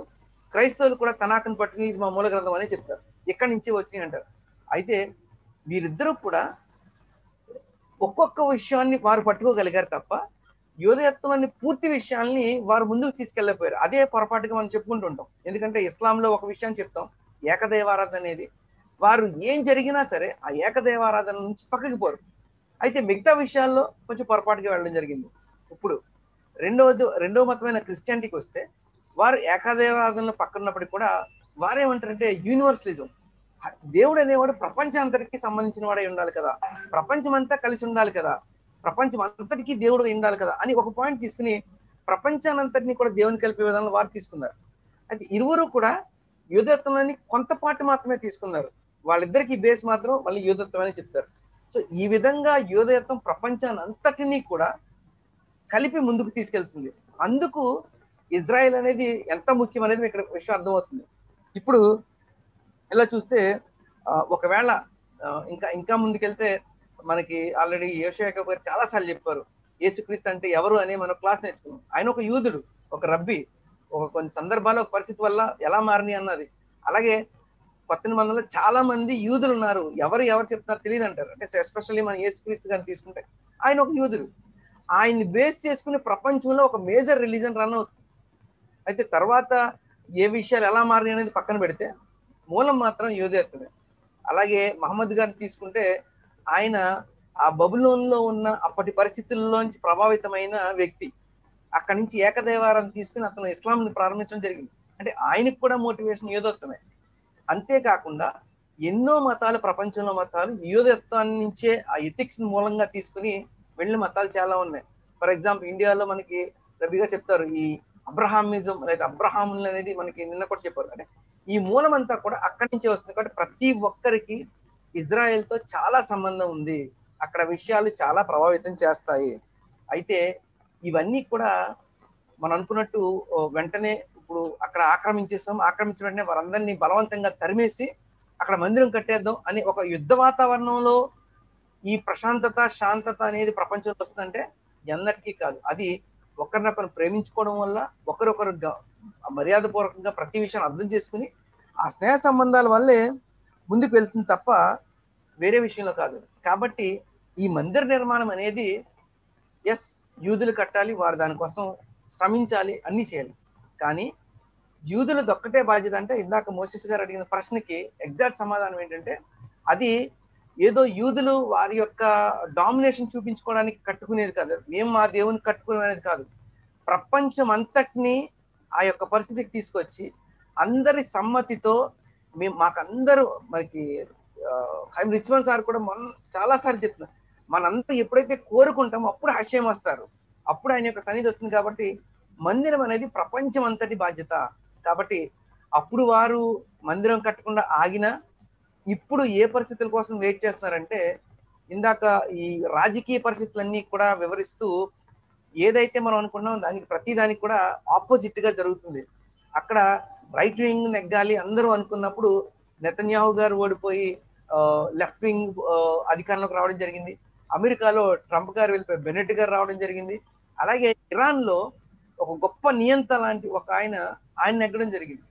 అయితే ఈ విషయాలన్నీ అదేంటి, ఓకే ఇక్కడ కాకపోతే అమెరికాలో కాకపోతే ఇజ్రాయెల్ అనుకున్నాం, ఇజ్రాయెల్ కాకపోతే ఇరాన్, ఎక్కడ చూసినా ఆపోజిట్ లో జరుగుతుంది ప్రతిదీ కూడా. అంటే ప్రతిదీ కొంచెం ఇబ్బందికర పరిస్థితికి వచ్చే విధానం ఉంది. అయితే దీంట్లో ఒక సీక్రెట్ రబీ గారు ఏం చెప్పారంటే, ఇప్పటి వరకు ఇజ్రాయెల్లో ఒకరున్నారు, ఇప్పుడు ఇంకొకరున్నారు. అయితే ప్రపంచంలో పరిస్థితి ఏమైనప్పటికీ కూడా ఇది లెఫ్ట్, ఇది రైట్, ఇది మీరు, ఇది నేను అనే కాదు, కానీ ఇజ్రాయెల్ అంతా ఏకమయ్యి ప్రపంచ శాంతికి పునాది వేయాల్సిన ఒక గొప్ప అవసరత అనేది ఇప్పుడు ఉంది. దాంట్లో మీరు నేను అనే భావం కాకుండా అందరూ కలిసి ముందుకెళ్లాల్సిన పరిస్థితి ఇప్పుడు ఇజ్రాయెల్ ఏర్పడింది. ఈ పరిస్థితులన్నీ దేనికి మనకి సూచనగా చూపిస్తున్నాయంటే, మెస్సైనిక్ ఎరా అనేది ప్రారంభమైంది అనే దానికి సూచనలుగా కనబడుతున్నాయి. పెద్దలు చెప్పిన విషయాలను బట్టి రబీ గారు మనం చెప్పింది ఏంటంటే, ఎప్పుడైతే ఈ విషయాలని ఇలాగా చాలా ఇబ్బందికర పరిస్థితుల్లో మనకు కనబడుతూ ఉంటాయో, మెస్సైనిక్ ఎరా అనేది ప్రారంభమవుతున్నట్టుగా పెద్దలు చెప్పిన దాన్ని బట్టి మనకు చెప్తున్నారు. కాబట్టి ఈ ఏరాలో మనము, లేకపోతే మన యొక్క బాధ్యత ఏంటంటే, పరిస్థితి ఎలా ఉన్నప్పటికీ కూడా మనం మన బాధ్యత తెలుసుకుని మన బాధ్యతని మనం నిర్వర్తిస్తూ ఉన్నప్పుడు ఆ ఇజ్రాయెల్లో పరిస్థితులు ఏదైతే నిజమో, ఏదైతే కరెక్టో దానికి నిలబడి ఉన్నప్పుడు, ఎప్పుడైతే మనందరం కూడా ఆ మందిరం కావాలని కోరుకుని మనందరం కూడా దానికోసం వెయిట్ చేస్తున్నప్పుడు ప్రతి పరిస్థితి కూడా మారుతుంది. ఎందుకంటే మెస్సైనిక్ ఎరాలో జరగాల్సిన పరిస్థితి అంటే ఒకరినొకరు ప్రేమించుకుంటూ, ఒకరినొకరు గౌరవించుకుంటూ, ఒకరినొకరు అర్థం చేసుకుని ఎప్పుడైతే ఆ మంచి కోసం ప్రతి ఒక్కరు నిలబడతారో అందరూ కలిసి,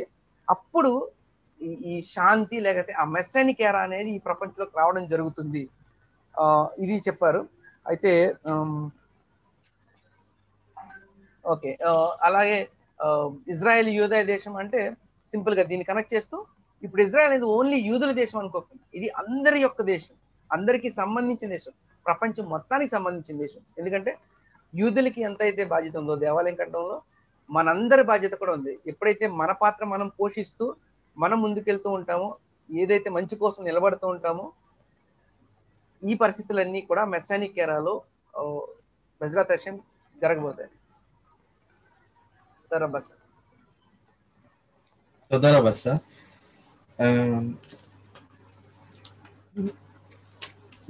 יעקב גאנו, בבקשה.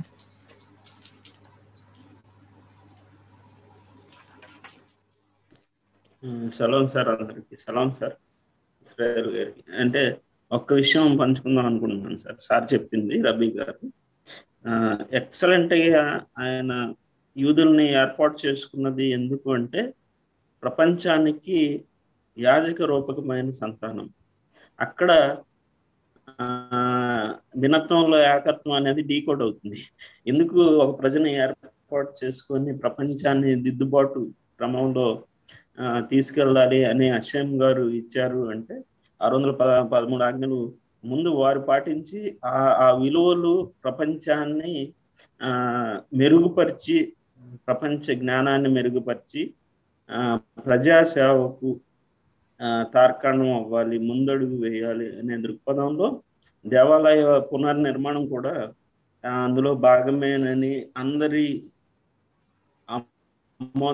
ముద్రపడి అందరూ ముందుకు వెళ్ళి దైవ జ్ఞానాన్ని పొందినప్పుడు హషేం గారే కిరీటధారి అయ్యి రాజ్యాన్ని ఆళ్తారు అనే మహత్తరమైన ఒక అంశాలని చాలా చక్కగా చెప్పారు సార్ ఉదాహరణతో. అది ఒకసారి పంచుకుందాము అంటే నాకు ఆన్సర్ వచ్చింది అనే సంతోషంలో చెప్తాను సార్ సోదరు. అది ఇండియాలో ఎప్పటికీ భిన్నత్వంలో ఏకత్వం అంటే అర్థం కాని విషయం, కానీ ఇస్రాయేల్ విషయంలో భిన్నత్వంలో ఏకత్వం అంటే ఎక్సలెంట్ గా ఎక్స్పోజ్ అయిన అంశం అది సోదరు.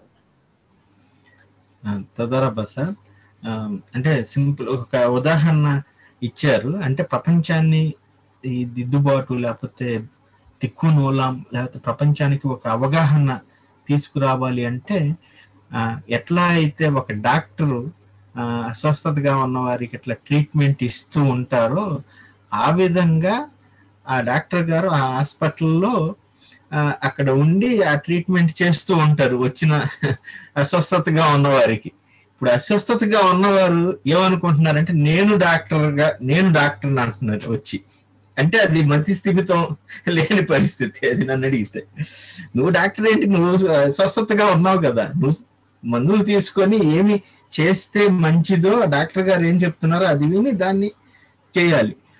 నువ్వు అక్కడికి వచ్చి ఇదేంటి నువ్వెందుకున్నావు ఇక్కడ నేనుండాలి అని నువ్వు మళ్ళీ దాన్ని ఏదో నువ్వు వచ్చింది ఎందుకు స్వస్థత పొందటానికి అది తీసుకొని, అంటే ఆ అవగాహన లేకపోవటం వల్ల ఏం జరుగుతుందంటే అది కన్ఫ్యూజ్ అవుతుంది అనమాట. అంటే దాన్ని అర్థం చేసుకోలేకపోవటం వల్ల అలాంటి పరిస్థితికి, అవగాహన లేకపోవటం వల్ల అలాంటి పరిస్థితికి వస్తుంది. అంటే సరైన విధానం ఏంటి, ఏదైనా ఒక ప్రాబ్లం ఉంది అంటే ఒక అస్వస్థతగా ఉన్నామంటే డెఫినెట్ గా వచ్చి డాక్టర్ దగ్గరికి వచ్చి ఆ మందులు లేకపోతే ఏమేమి చెప్తారో వాటిని పాటిస్తూ మనల్ని మనం స్వస్థపరుచుకోవటం అనేది జరగాలి. అది మామూలుగా జనరల్ గా ఇది తినండి అంటే అది తినాలి.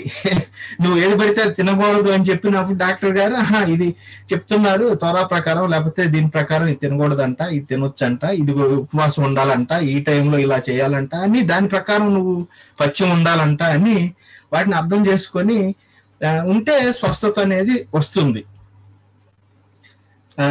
అలా కాకుండా రివర్స్ లో డాక్టర్ని కించిపరచటం, డాక్టర్తో నువ్వెందుకు తెల్ల షర్ట్ వేసుకున్నావు, నువ్వెందుకు ఇలా ప్రవర్తిస్తున్నావు, అదేంటి మెల్ల వేసుకున్నావు, సిహీతులు అని అది వేసుకున్నావు ఇది వేసుకున్నావు అని ఏదైతే అడుగుతూ అసలు కన్ఫ్యూజన్ లో అది కాదు నువ్వు చేయాల్సింది. ఆ కన్ఫ్యూజన్ పోయి సమ్మతి ఎప్పుడైతే 70 నేషన్స్ అందరూ ప్రపంచ వ్యాప్తంగా అరే మీ బాధ్యత ఇదే అండి, ఇస్రాయేల్ ప్రజలకి మీ బాధ్యత ఇది, దేవాలయం కట్టండి, మేమందరం సిద్ధంగా ఉన్నాం అని ఎప్పుడైతే సిద్ధపడతారో దానికి అప్పుడు డెఫినెట్ గా హషేమ్ గారు అవకాశాన్ని కల్పిస్తారు. అంటే దేవాలయం కట్టబడే పరిస్థితి వచ్చేస్తుంది ఈజీగా. అందరి సమ్మతి కావాలి. అందరూ దాన్ని ఇప్పుడు ఏదన్నా ఒక పెద్ద అంటే మామూలుగా లాజిక్ గా ఆలోచించినా కూడా ఇప్పుడు పెద్ద విమానాశ్రయం కడదాం అనుకున్నాం అనుకోండి, చిన్న పల్లెటూరు ఉంది, దానికి పెద్ద విమానాశ్రయం కడదామా అని ఆలోచించటం చెయ్యము. ఎక్కడైతే అవసరత, ఎప్పుడైతే పెద్ద పట్టణం ఉండి చాలా మంది వచ్చి దాన్ని వినియోగించుకునే పరిస్థితి ఉంటుందో అప్పుడు మనం లాజిక్ గా ఇక్కడ ఇది ఉంటే మంచిది, ఇంత పెద్దగా ఉంటే మంచిది, ఇంతమందిని తీసుకెళ్లే పరిస్థితిని ఇక్కడ ఈ రైలు ఉంటే మంచిది ఇక్కడ అని దాన్ని అనుగుణంగా మనం దాన్ని ఏర్పాటు చేయటం అనేది జరుగుతుంది. అలాగే ప్రపంచమంతా హషేముని గుర్తెరిగి అక్కడికి రావటానికి, అక్కడికి వచ్చి ఆయన్ని సేవించే పరిస్థితికి అవగాహనకి వచ్చినప్పుడు వారి బాధ్యతలను తెలుసుకొని ప్రతి ఒక్కరూ ఇశ్రాయేలును గౌరవిస్తూ ఇశ్రాయేలును మీరు నేర్పించండి మాకు అని ఇశ్రాయేల్ కూడా టీచర్స్ గా లేకపోతే డాక్టర్స్ గా ఎట్లయితే బాగా డెవలప్ అయ్యి ఆ తోరాన్ని అందించే పరిస్థితికి అందరూ రాగలుగుతారు, నేర్చుకునేవారు కూడా ఆ ఇశ్రాయేల్ దగ్గర నుంచి నేర్చుకోవాలి అనేది అవగాహన చేసుకుంటారు. అట్లా ఆ పరిస్థితులు వచ్చినప్పుడు డెఫినెట్ గా మనందరికీ అందరం ప్రపంచవ్యాప్తంగా అందరూ కలిసి దేవాలయం కట్టండి, ఇంకెందుకు మనం మసీదు ఉందా అయితే అది తీసేద్దాం అని ముస్లిమ్స్ కూడా అనే పరిస్థితి వస్తుంది చిన్నగా. కాబట్టి కానీ అప్పటి వరకు మనం చేయాల్సింది ఏమిటి అంటే సిద్ధపడటం అనేది జరగాలి. అదే రబ్బీ హైమ్ రీచ్మాన్ గారు పదే చెప్పేది, ప్రతి ఒక్కరూ సిద్ధపడాలి.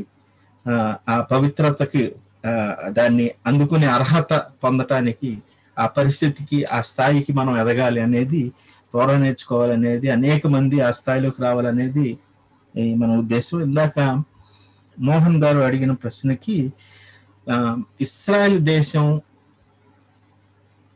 జూయిష్ స్టేట్ ఆఫ్ ఇస్రాయల్ లేకపోతే స్టేట్ ఆఫ్ ఇస్రాయల్ అనే ఆ పదజాలం ఉపయోగించడంలో అర్థం ఏంటంటే,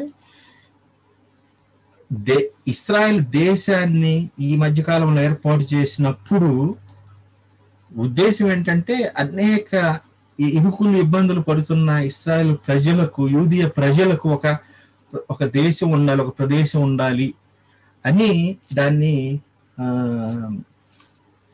పోరాటం కూడా జరిగించి ఆ అవగాహనకి తేవటం వల్ల ఇస్రాయల్ దేశం, యూదుల దేశం, మీకు ఒక దేశం, ఇదిగో ఈ దేశం, ఇది ఇంతకు ముందు మీ పూర్వీకులు మీరు ఉన్న దేశమే కదా అని దాన్ని వేరే ఉగాండా అనే ఇంకో దేశం ఇవ్వటానికి ప్రయత్నం చేశారు. ఇక్కడ అరబ్బులు ఉన్నారు ఇవన్నీ, కానీ ఉగాండా అనే దేశంలో మీరు ఇస్రాయల్ దేశాన్ని ఏర్పాటు చేసుకోండి, అది మేము ఇస్తాము అని అందరూ అంగీకరించారు. కానీ ఇస్రాయేలీలు అదేంటండి, మా దేశం ఇది, మాకు హషేము గారు ప్రామిస్ చేసిన దేశం కాబట్టి మేము ఇక్కడే ఉంటాం, మరి ఇక్కడ అరబ్బులు ఉన్నారు కదా, మరి ఏం చేద్దాం అంటే వాళ్ళని కూడా కలుపుకొని మేము మా దేశాన్ని ఏర్పాటు చేసుకుంటాం అనే ఒక అవగాహనకు రావటం వల్ల అరబ్బులు ఇంకా ఇక్కడ జీవిస్తున్నారు. అప్పుడే తరివేసి, అప్పుడే అందరూ చేసి గందరగోళం చేసి దేశం, ఇస్రాయల్ దేశం ఉండేది కాదు. ఉద్దేశం కూడా అది కాదు. ఇందాక చెప్పినట్లుగా దేవుని పోలిక, దేవుని స్వరూపంతో చేశారు కాబట్టి ప్రతి మానవుడు హషేము కుమారుడే, పిల్లవాడే కాబట్టి ఆయన పోలిక, ఆయన స్వరూపంతో చేయబడిన, ఆయనకి ఇష్టమైన, అంటే ప్రతి ఒక అవయవం, ఒక దేహంలోని ఒక అవయవంగా భావిస్తాం ప్రతి వ్యక్తిని. కాబట్టి వాళ్ళని తీసేసి ఉండాలి అనేది కాదు, కానీ అవగాహన తెచ్చి కలిసి జీవిద్దాం అనే ఉద్దేశంతో ఇస్రాయల్ అయితే ఉంది. అయితే వ్యతిరేకించే వాళ్ళకి డెఫినెట్ గా ఆ ఉద్దేశం ఉండకపోవచ్చు, అవగాహన లేకపోవచ్చు. అందుకని వాళ్ళు పదే పదే బాంబులు పెడతాం, గొడవలు చేయటం, ఇవన్నీ చేస్తూ ఉంటారు. అయితే యూదియ దేశాన్ని లేకపోతే ఇస్రాయల్ దేశాన్ని ఎలా నడిపించాలి అనే ఉద్దేశంలో అతి ముఖ్యమైన విషయం ఏంటంటే స్టేటస్ క్వో అని పిలుస్తారు. అంటే తెలుగులో అది యథాతథ స్థితి. ఇంతకు ముందు ఏవైతే ఉందో, అంటే యూదియ ప్రజలు వారి సాంప్రదాయం ప్రకారం ఆ దేశంలో జీవించాలనేది ఉద్దేశం. అంటే ఇప్పుడు యూదులకి ఒక దేశం ఉండాలి, పాపం వాళ్ళు చాలా ఊచకోత కోసారు, హింస పెట్టారు వాళ్ళని, వాళ్ళకు ఒక ప్రదేశం ఉంటే వాళ్ళు జీవిస్తారు అనే ఉద్దేశం ఉన్నప్పుడు నువ్వు యూదులకి ఆ దేశం ఇచ్చి మీరు అమెరికా వాళ్ళలాగా జీవించండి ఇక్కడ అంటే కుదరదు కదా.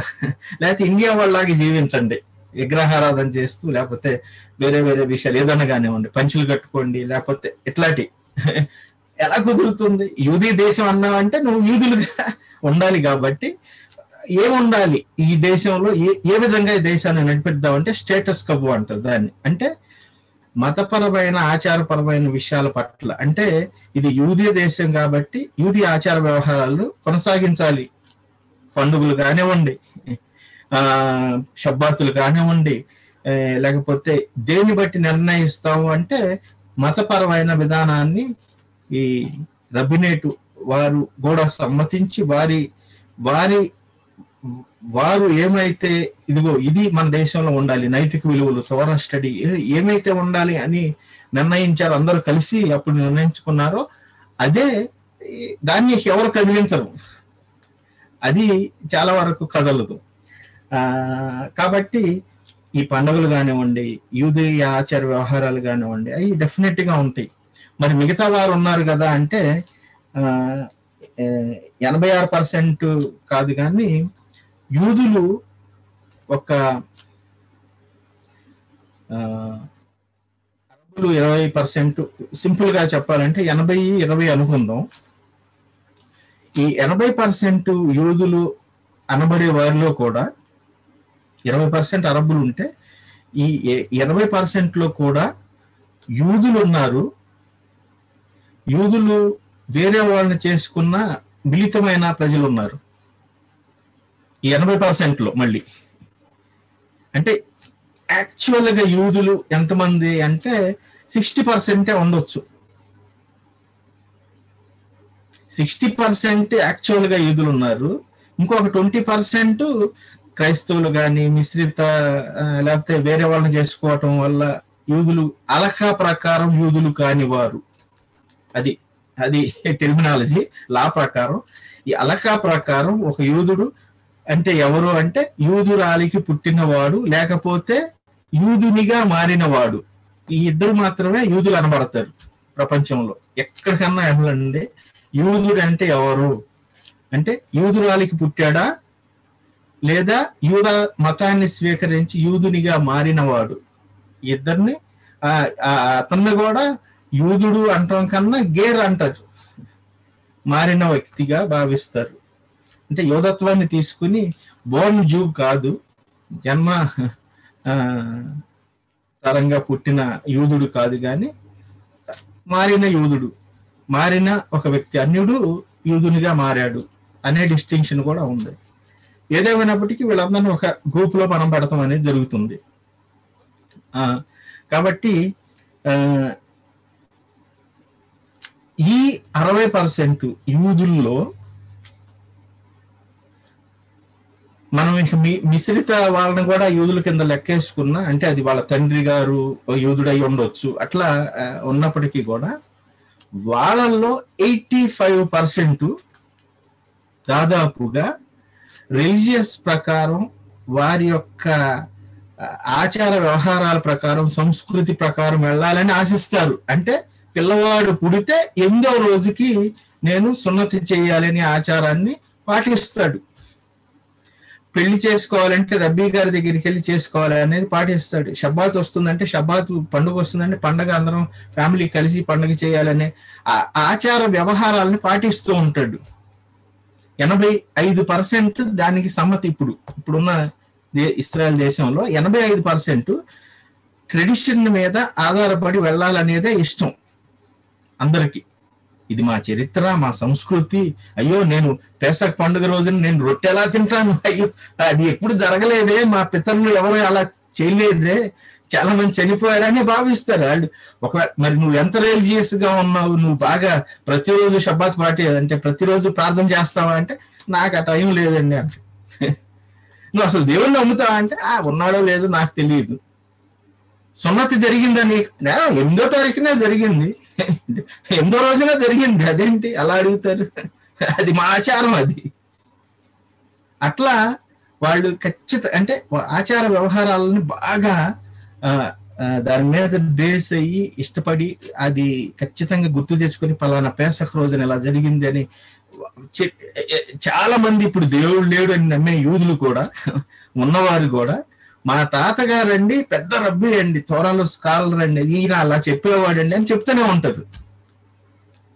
ఇంకా చెప్పాలంటే టైం అవుతుంది కానీ ప్రతి టాక్సీ డ్రైవర్ అంటే మన రిక్షా డ్రైవర్ కూడా, రిక్షా తొక్కే వ్యక్తి కూడా తోరానే మాట్లాడతాడు. రబ్బీల విషయాలే చాలా వరకు మనకు గుర్తు చేస్తూ ఉంటాడు ఆ కాన్వర్సేషన్ లో. డెఫినెట్ గా పెరికే అంటాడు, నువ్వు దేవుణ్ణి నమ్ముతా, నేను దేవుణ్ణి నమ్మటం ఇవన్నీ ఉన్నాడో లేదో కానీ మా రబ్బీ గారు ఇలా చెప్పారు, మా తలుముల్లో ఇలా రాసి ఉంది అని చాలా విషయాల్ని అది ఎందుకంటే అది జీవితం అనమాట. అది దాన్ని జీవిస్తూ ఉంటారు, అల్లాహ్ని జీవిస్తూ ఉంటారు. కొన్ని విషయాల్లో నువ్వు అంత రిలీజియస్ గా ఉన్నా రిలీజియస్ ఓకే, నేను నా సొంత నిర్ణయాలు నేను తీసుకున్నాను అన్నట్లుగా భావిస్తూ ఉంటారు. పెద్దలు కూడా సరే చిన్నగా నువ్వు కూడా చిన్నగా వస్తావు అని వెయిట్ చేస్తూ ఆశిస్తూ ఉంటారు. వాళ్ళు కూడా మళ్ళీ బాగా రిలీజియస్ గా మారి చాలా మంది రిలీజియస్ అంటేనే అంత పెద్ద ఇష్టం లేని వారు కూడా ఒక్కొక్కసారి ఇండియా వచ్చి ఆర్మీ అయిన తర్వాత ఇండియా వచ్చిన తర్వాత పెద్ద పెద్ద రబ్బీలుగా మారిన వాళ్ళు చాలా మంది ఉన్నారు. మళ్ళీ అరే ఇండియా వచ్చిన తర్వాత ఇదేంటి ఇక్కడ ఉన్నాయన్నీ మనకి యోధత్వంలో ఉన్న విషయాలే కదా, మన రబ్బీ గారు వీళ్ళందరూ చెప్పే విషయాలే కదా, చాలా చాలా విషయాలు. మనం ఏంటి ఏదో ఆధ్యాత్మికత స్పిరిచువాలిటీ అని ఎత్తుకుంటా, యోగా అని అదని ఇదని ఎత్తుకుంటా వచ్చావు ఇక్కడికి. అసలు మన తలుమూళ్ళు మన వాటిలోకి వెళ్ళి మనం నేర్చుకున్నామంటే వీటికన్నా టాప్ గా మనం మనం కోరుకునేదాన్ని పొందవచ్చు అని చాలా మంది చెప్తూ ఉంటారు. చాలా మంది ఈ ఈ నేపాల్ లేకపోతే ఈ ప్రదేశాలకు వచ్చినప్పుడు అక్కడ వాళ్ళు, లేకపోతే ఆశ్రమాలకు వచ్చినప్పుడు అక్కడ వాళ్ళు కూడా యూదుడు అయితే నువ్వు యెషివాలో చదివితే సరిపోద్దుగా ఇక్కడ ఎందుకు వచ్చావని వాళ్ళు కూడా చెప్పారండి అని ఇట్లా చాలా స్టోరీలు చెప్తూ ఉంటారు. కాబట్టి రిలీజియస్ పరంగానే ప్రస్తుతం ఇప్పటి వరకు కూడా దాని మీద ఆధారపడే చాలా విషయాలు వెళుతూ ఉంటాయి. ఎప్పుడైతే ఇప్పుడు గవర్నమెంట్ మారిందో 8 పార్టీలు కలిసి, అరబ్ పార్టీలు ప్లస్ మతం అంటేనే ఇష్టం లేని, అస్సలు దానికి వ్యతిరేకించే రబ్బీలంటే అస్సలు వాళ్ళు చెప్పేది వాళ్ళు చేసేది లేకపోతే మతం లేకపోతే తోరా ఈ ఆజ్ఞల విషయానికి వాళ్ళు చాలా వ్యతిరేకంగా ఉండే పార్టీలు గవర్నమెంట్ లో ఉండటం వల్ల ఈ స్టేటస్ క్వో అంటే చాలా విషయాల్ని మార్చడానికి ప్రయత్నం చేస్తారు. జరుగుతుంది జరగబోతుంది. కొన్ని విషయాల్ని మార్చడానికి ప్రయత్నం చేస్తూ ఉంటారు. అప్పుడు ఖచ్చితంగా రిలీజియస్ వాళ్ళు ఈ 85% రిలీజియస్ దాని మీద ఆధారపడతారు కాబట్టి ఒప్పుకోరు. అది కుదరదు. చాలా వరకు ప్రయత్నాలు జరుగుతాయేమో కానీ కుదరదు. కొన్ని చోట్ల చిన్న చిన్న విషయాలని ఒకవేళ ఏమన్నా చేయగలుగుతారేమో కానీ స్టేటస్ క్వోని మార్చడం అనేది వల్ల కాని విషయం. చాలా మందికి బయట ఉన్నప్పుడు, గవర్నమెంట్ సీట్లో కూర్చున్నప్పుడు అర్థమయ్యే విషయాలు బయట ఉన్నప్పుడు అర్థం కావు. ఇక్కడి నుంచి చూసేది, అందుకే ఇక్కడ నుంచి చూసేది అక్కడ కనపడదు, అక్కడి నుంచి చూసేది ఇక్కడ విషయాలు అర్థం కావు అనే ఒక సామెత ఉంది. కాబట్టి అక్కడికి వెళ్ళిన తర్వాత మళ్ళీ అందుకే పెద్దలు ఇలా చెప్పారా, ఓకే ఇది ప్రాబ్లం ఉందా, అయితే ఇది మనం చేయకూడదా అనే స్థాయికి పరిస్థితికి చిన్నగా వస్తారు. అంటే ఏదో చేద్దాం, ఇది చేద్దాం అని ముందుకు వస్తారు. పరిస్థితి చూసిన తర్వాత ఇది చేయటం వల్ల ఇది ప్రాబ్లం, ఇది చేయటం వల్ల ఇది అవుద్ది, ఇది చేయటం వల్ల ఇది అవుద్ది అనేది అవగాహన వచ్చేస్తుంది. కాబట్టి ఈ 85% ఇస్రాయల్ దేశంలో గవర్నమెంట్ ప్రకారమే, గవర్నమెంట్ రిలీజియన్ మీద లేకపోతే ఈ యూదియ సాంప్రదాయం మీద ఆధారపడి ఆ పండుగలు, ఆ సమయాలు, అందుకే సెలవులు ఇచ్చేది. శుక్రవారం మధ్యాహ్నం నుంచి గవర్నమెంట్ ఆఫీసులన్నీ 12 గంటలకు క్లోజ్. చాలా విషయాలు శుక్రవారం తెరవరం. ఆదివారం ఎవరికన్నా క్రైస్తవులు లేకపోతే వేరే వాళ్ళు ఎవరన్నా ఉంటే వాళ్ళకి సెలవు కావాలంటే లా ప్రకారం సెలవు, నాకు ఆదివారం కావాలి, నేను యూదుడిని కాదు, నాకు ఆదివారం కావాలంటే డెఫినెట్ ఆదివారం కాదు, నువ్వు సోమవారం అయినా తీసుకో, ఒకరోజు సెలవు తీసుకోవచ్చు. అట్లా అన్ని సావధానంగా సక్రమంగా నడిపించడానికి ప్రయత్నం చేస్తూ అందరినీ దేవుని పోలిక, దేవుని స్వరూపం అనే దాన్ని గుర్తిస్తూ ఉండటం వల్ల కొన్ని విషయాలు మనం అనుకున్న రీతిలో, ఒకవేళ మనం ఉద్రేకంతో దూరంగా మనం ఉండి మీరేంటి అది చేయట్లేదు ఇది చేయట్లేదు అన్నా కూడా ఓకే నువ్వు వచ్చి ఆడుదువు కానీ అప్పుడు చూద్దాం నువ్వు ఎలా ఆడతావు. ఎందుకంటే నువ్వు గ్రౌండ్ లోకి రాకముందు ఎన్నైనా చప్పట్లు కొట్టవచ్చు, మాట్లాడవచ్చు, ఏళ్ళు వేయవచ్చు, ఏదన్నా చేయవచ్చు. అక్కడ చేసి అబ్బో ఇలా కొట్టాలి, అలా కొట్టాలి, ఇలా చేయాలి, ఇలా ఆడాలి అని నువ్వు ఎంత కామెంట్ చేసినా కూడా అక్కడ దిగి పరిగెడుతున్నప్పుడు అప్పుడు నీకు తెలుస్తుంది. కాబట్టి వీళ్ళ పరిస్థితి కూడా అదే, గవర్నమెంట్ పరిస్థితి కూడా అక్కడ పరిస్థితి చూసిన తర్వాత అప్పుడు ఓకే చిన్నగా నెతన్యాహు లేకపోతే ఇంతకు ముందు పెద్దలు చెప్పింది దాని ప్రకారం దాన్ని కొంచెం అటు ఇటు మార్చి దాని ప్రకారం వెళదాం అనే దానికి చిన్నగా వస్తున్నారు. అంటే ఆల్రెడీ మొదలైంది, వారం అయినప్పటికీ కూడా కొన్ని విషయాలు ఓకే ప్రస్తుతం మనం దీని ప్రకారం వెళ్దాం అనే దానికి వస్తున్నారు. తర్వాత అర్థం చేసుకుంటారు.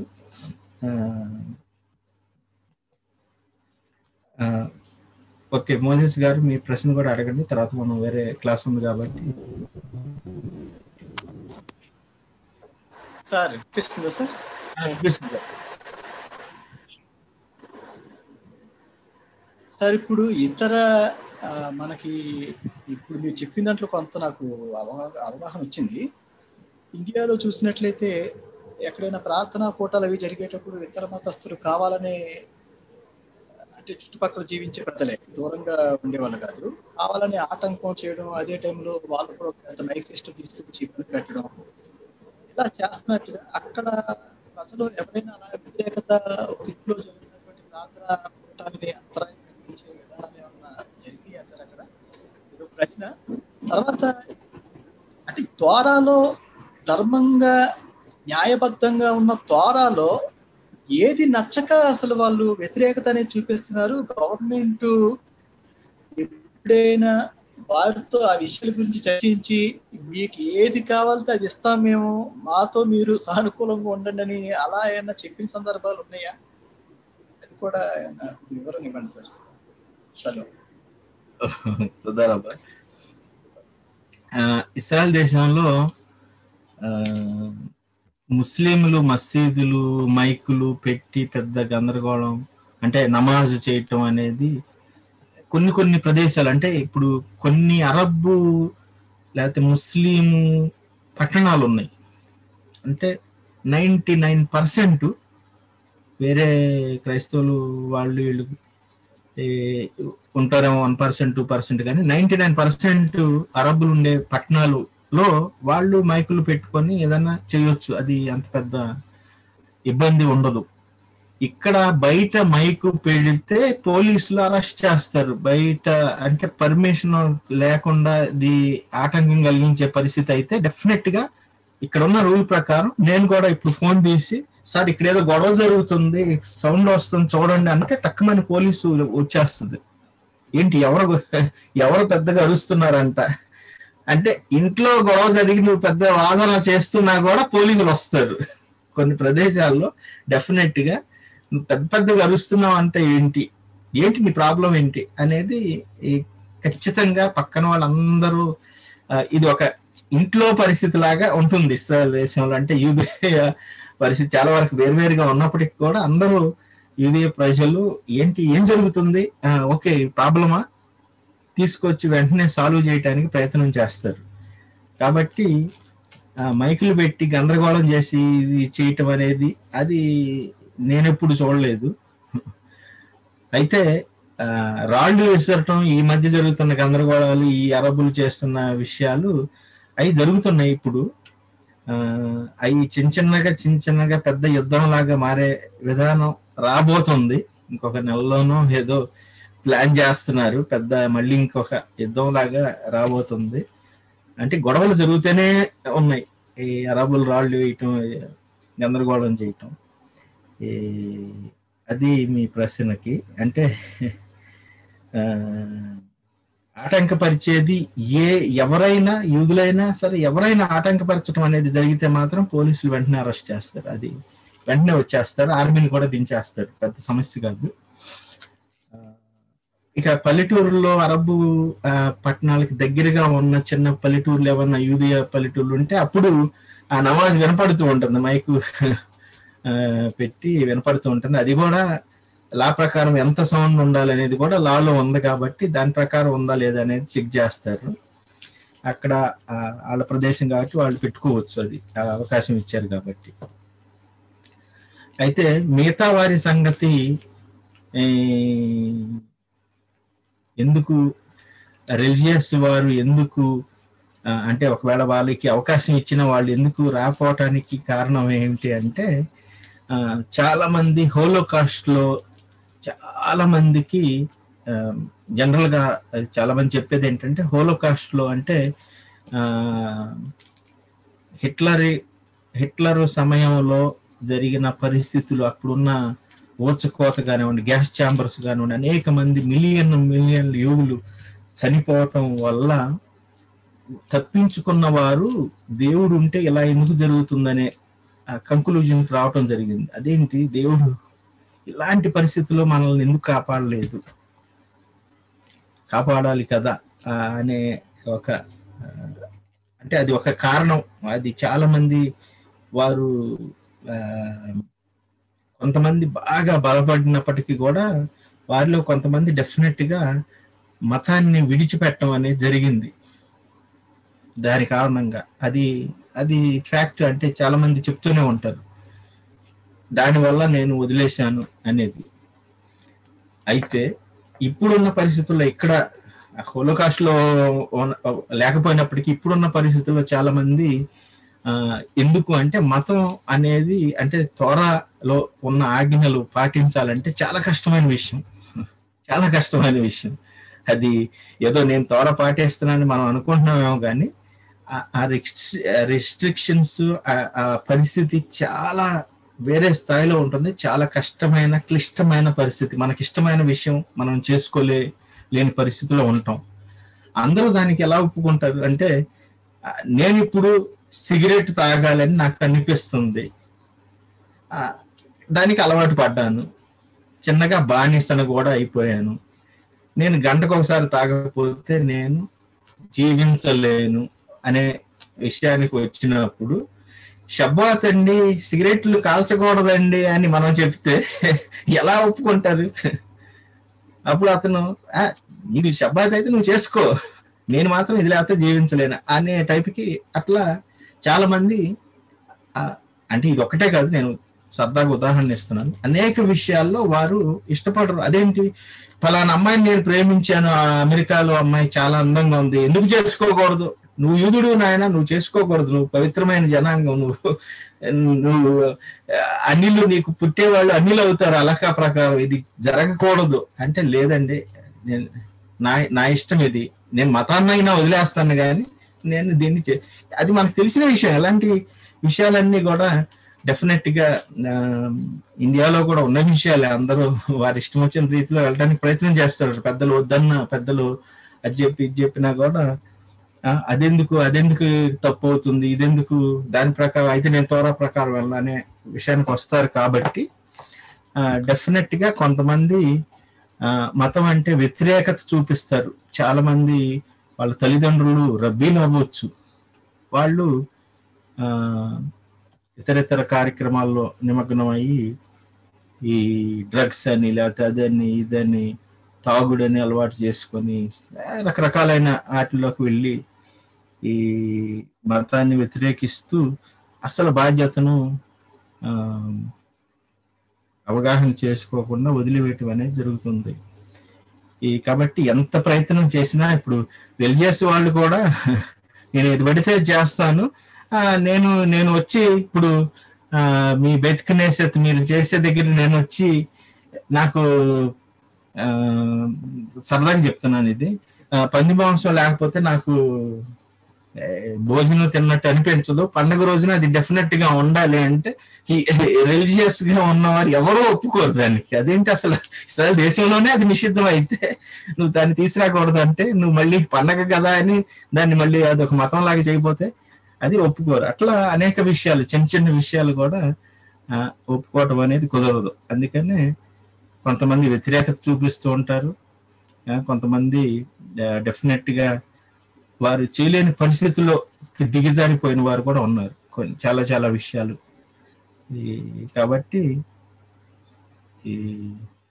85% ఇస్రాయేల్ ప్రజలు, ఇస్రాయేల్ దేశంలో ఉన్న యూదులు ట్రెడిషన్ మీద, వారి సంస్కృతి ఆచార వ్యవహారాల మీద దాని ప్రకారం నడవటానికి ఇష్టపడుతూ అదే విధంగా ఉండాలని ఆశిస్తూ ఉన్నప్పటికీ డెఫినెట్ గా 15% డెఫినెట్ గా వ్యతిరేకంగా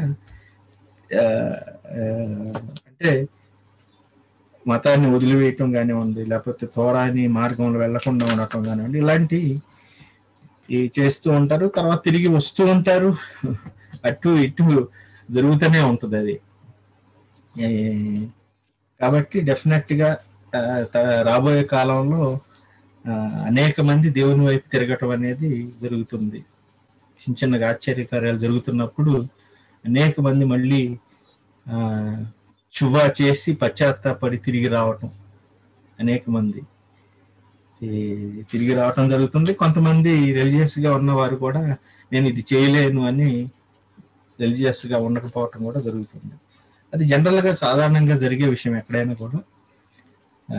85% మాత్రం ఖచ్చితంగా త్వర ప్రకారం ఆచార వ్యవహారాల ప్రకారం నడవాలని ఆశించేవారే ఇస్రాయేల్ దేశంలో.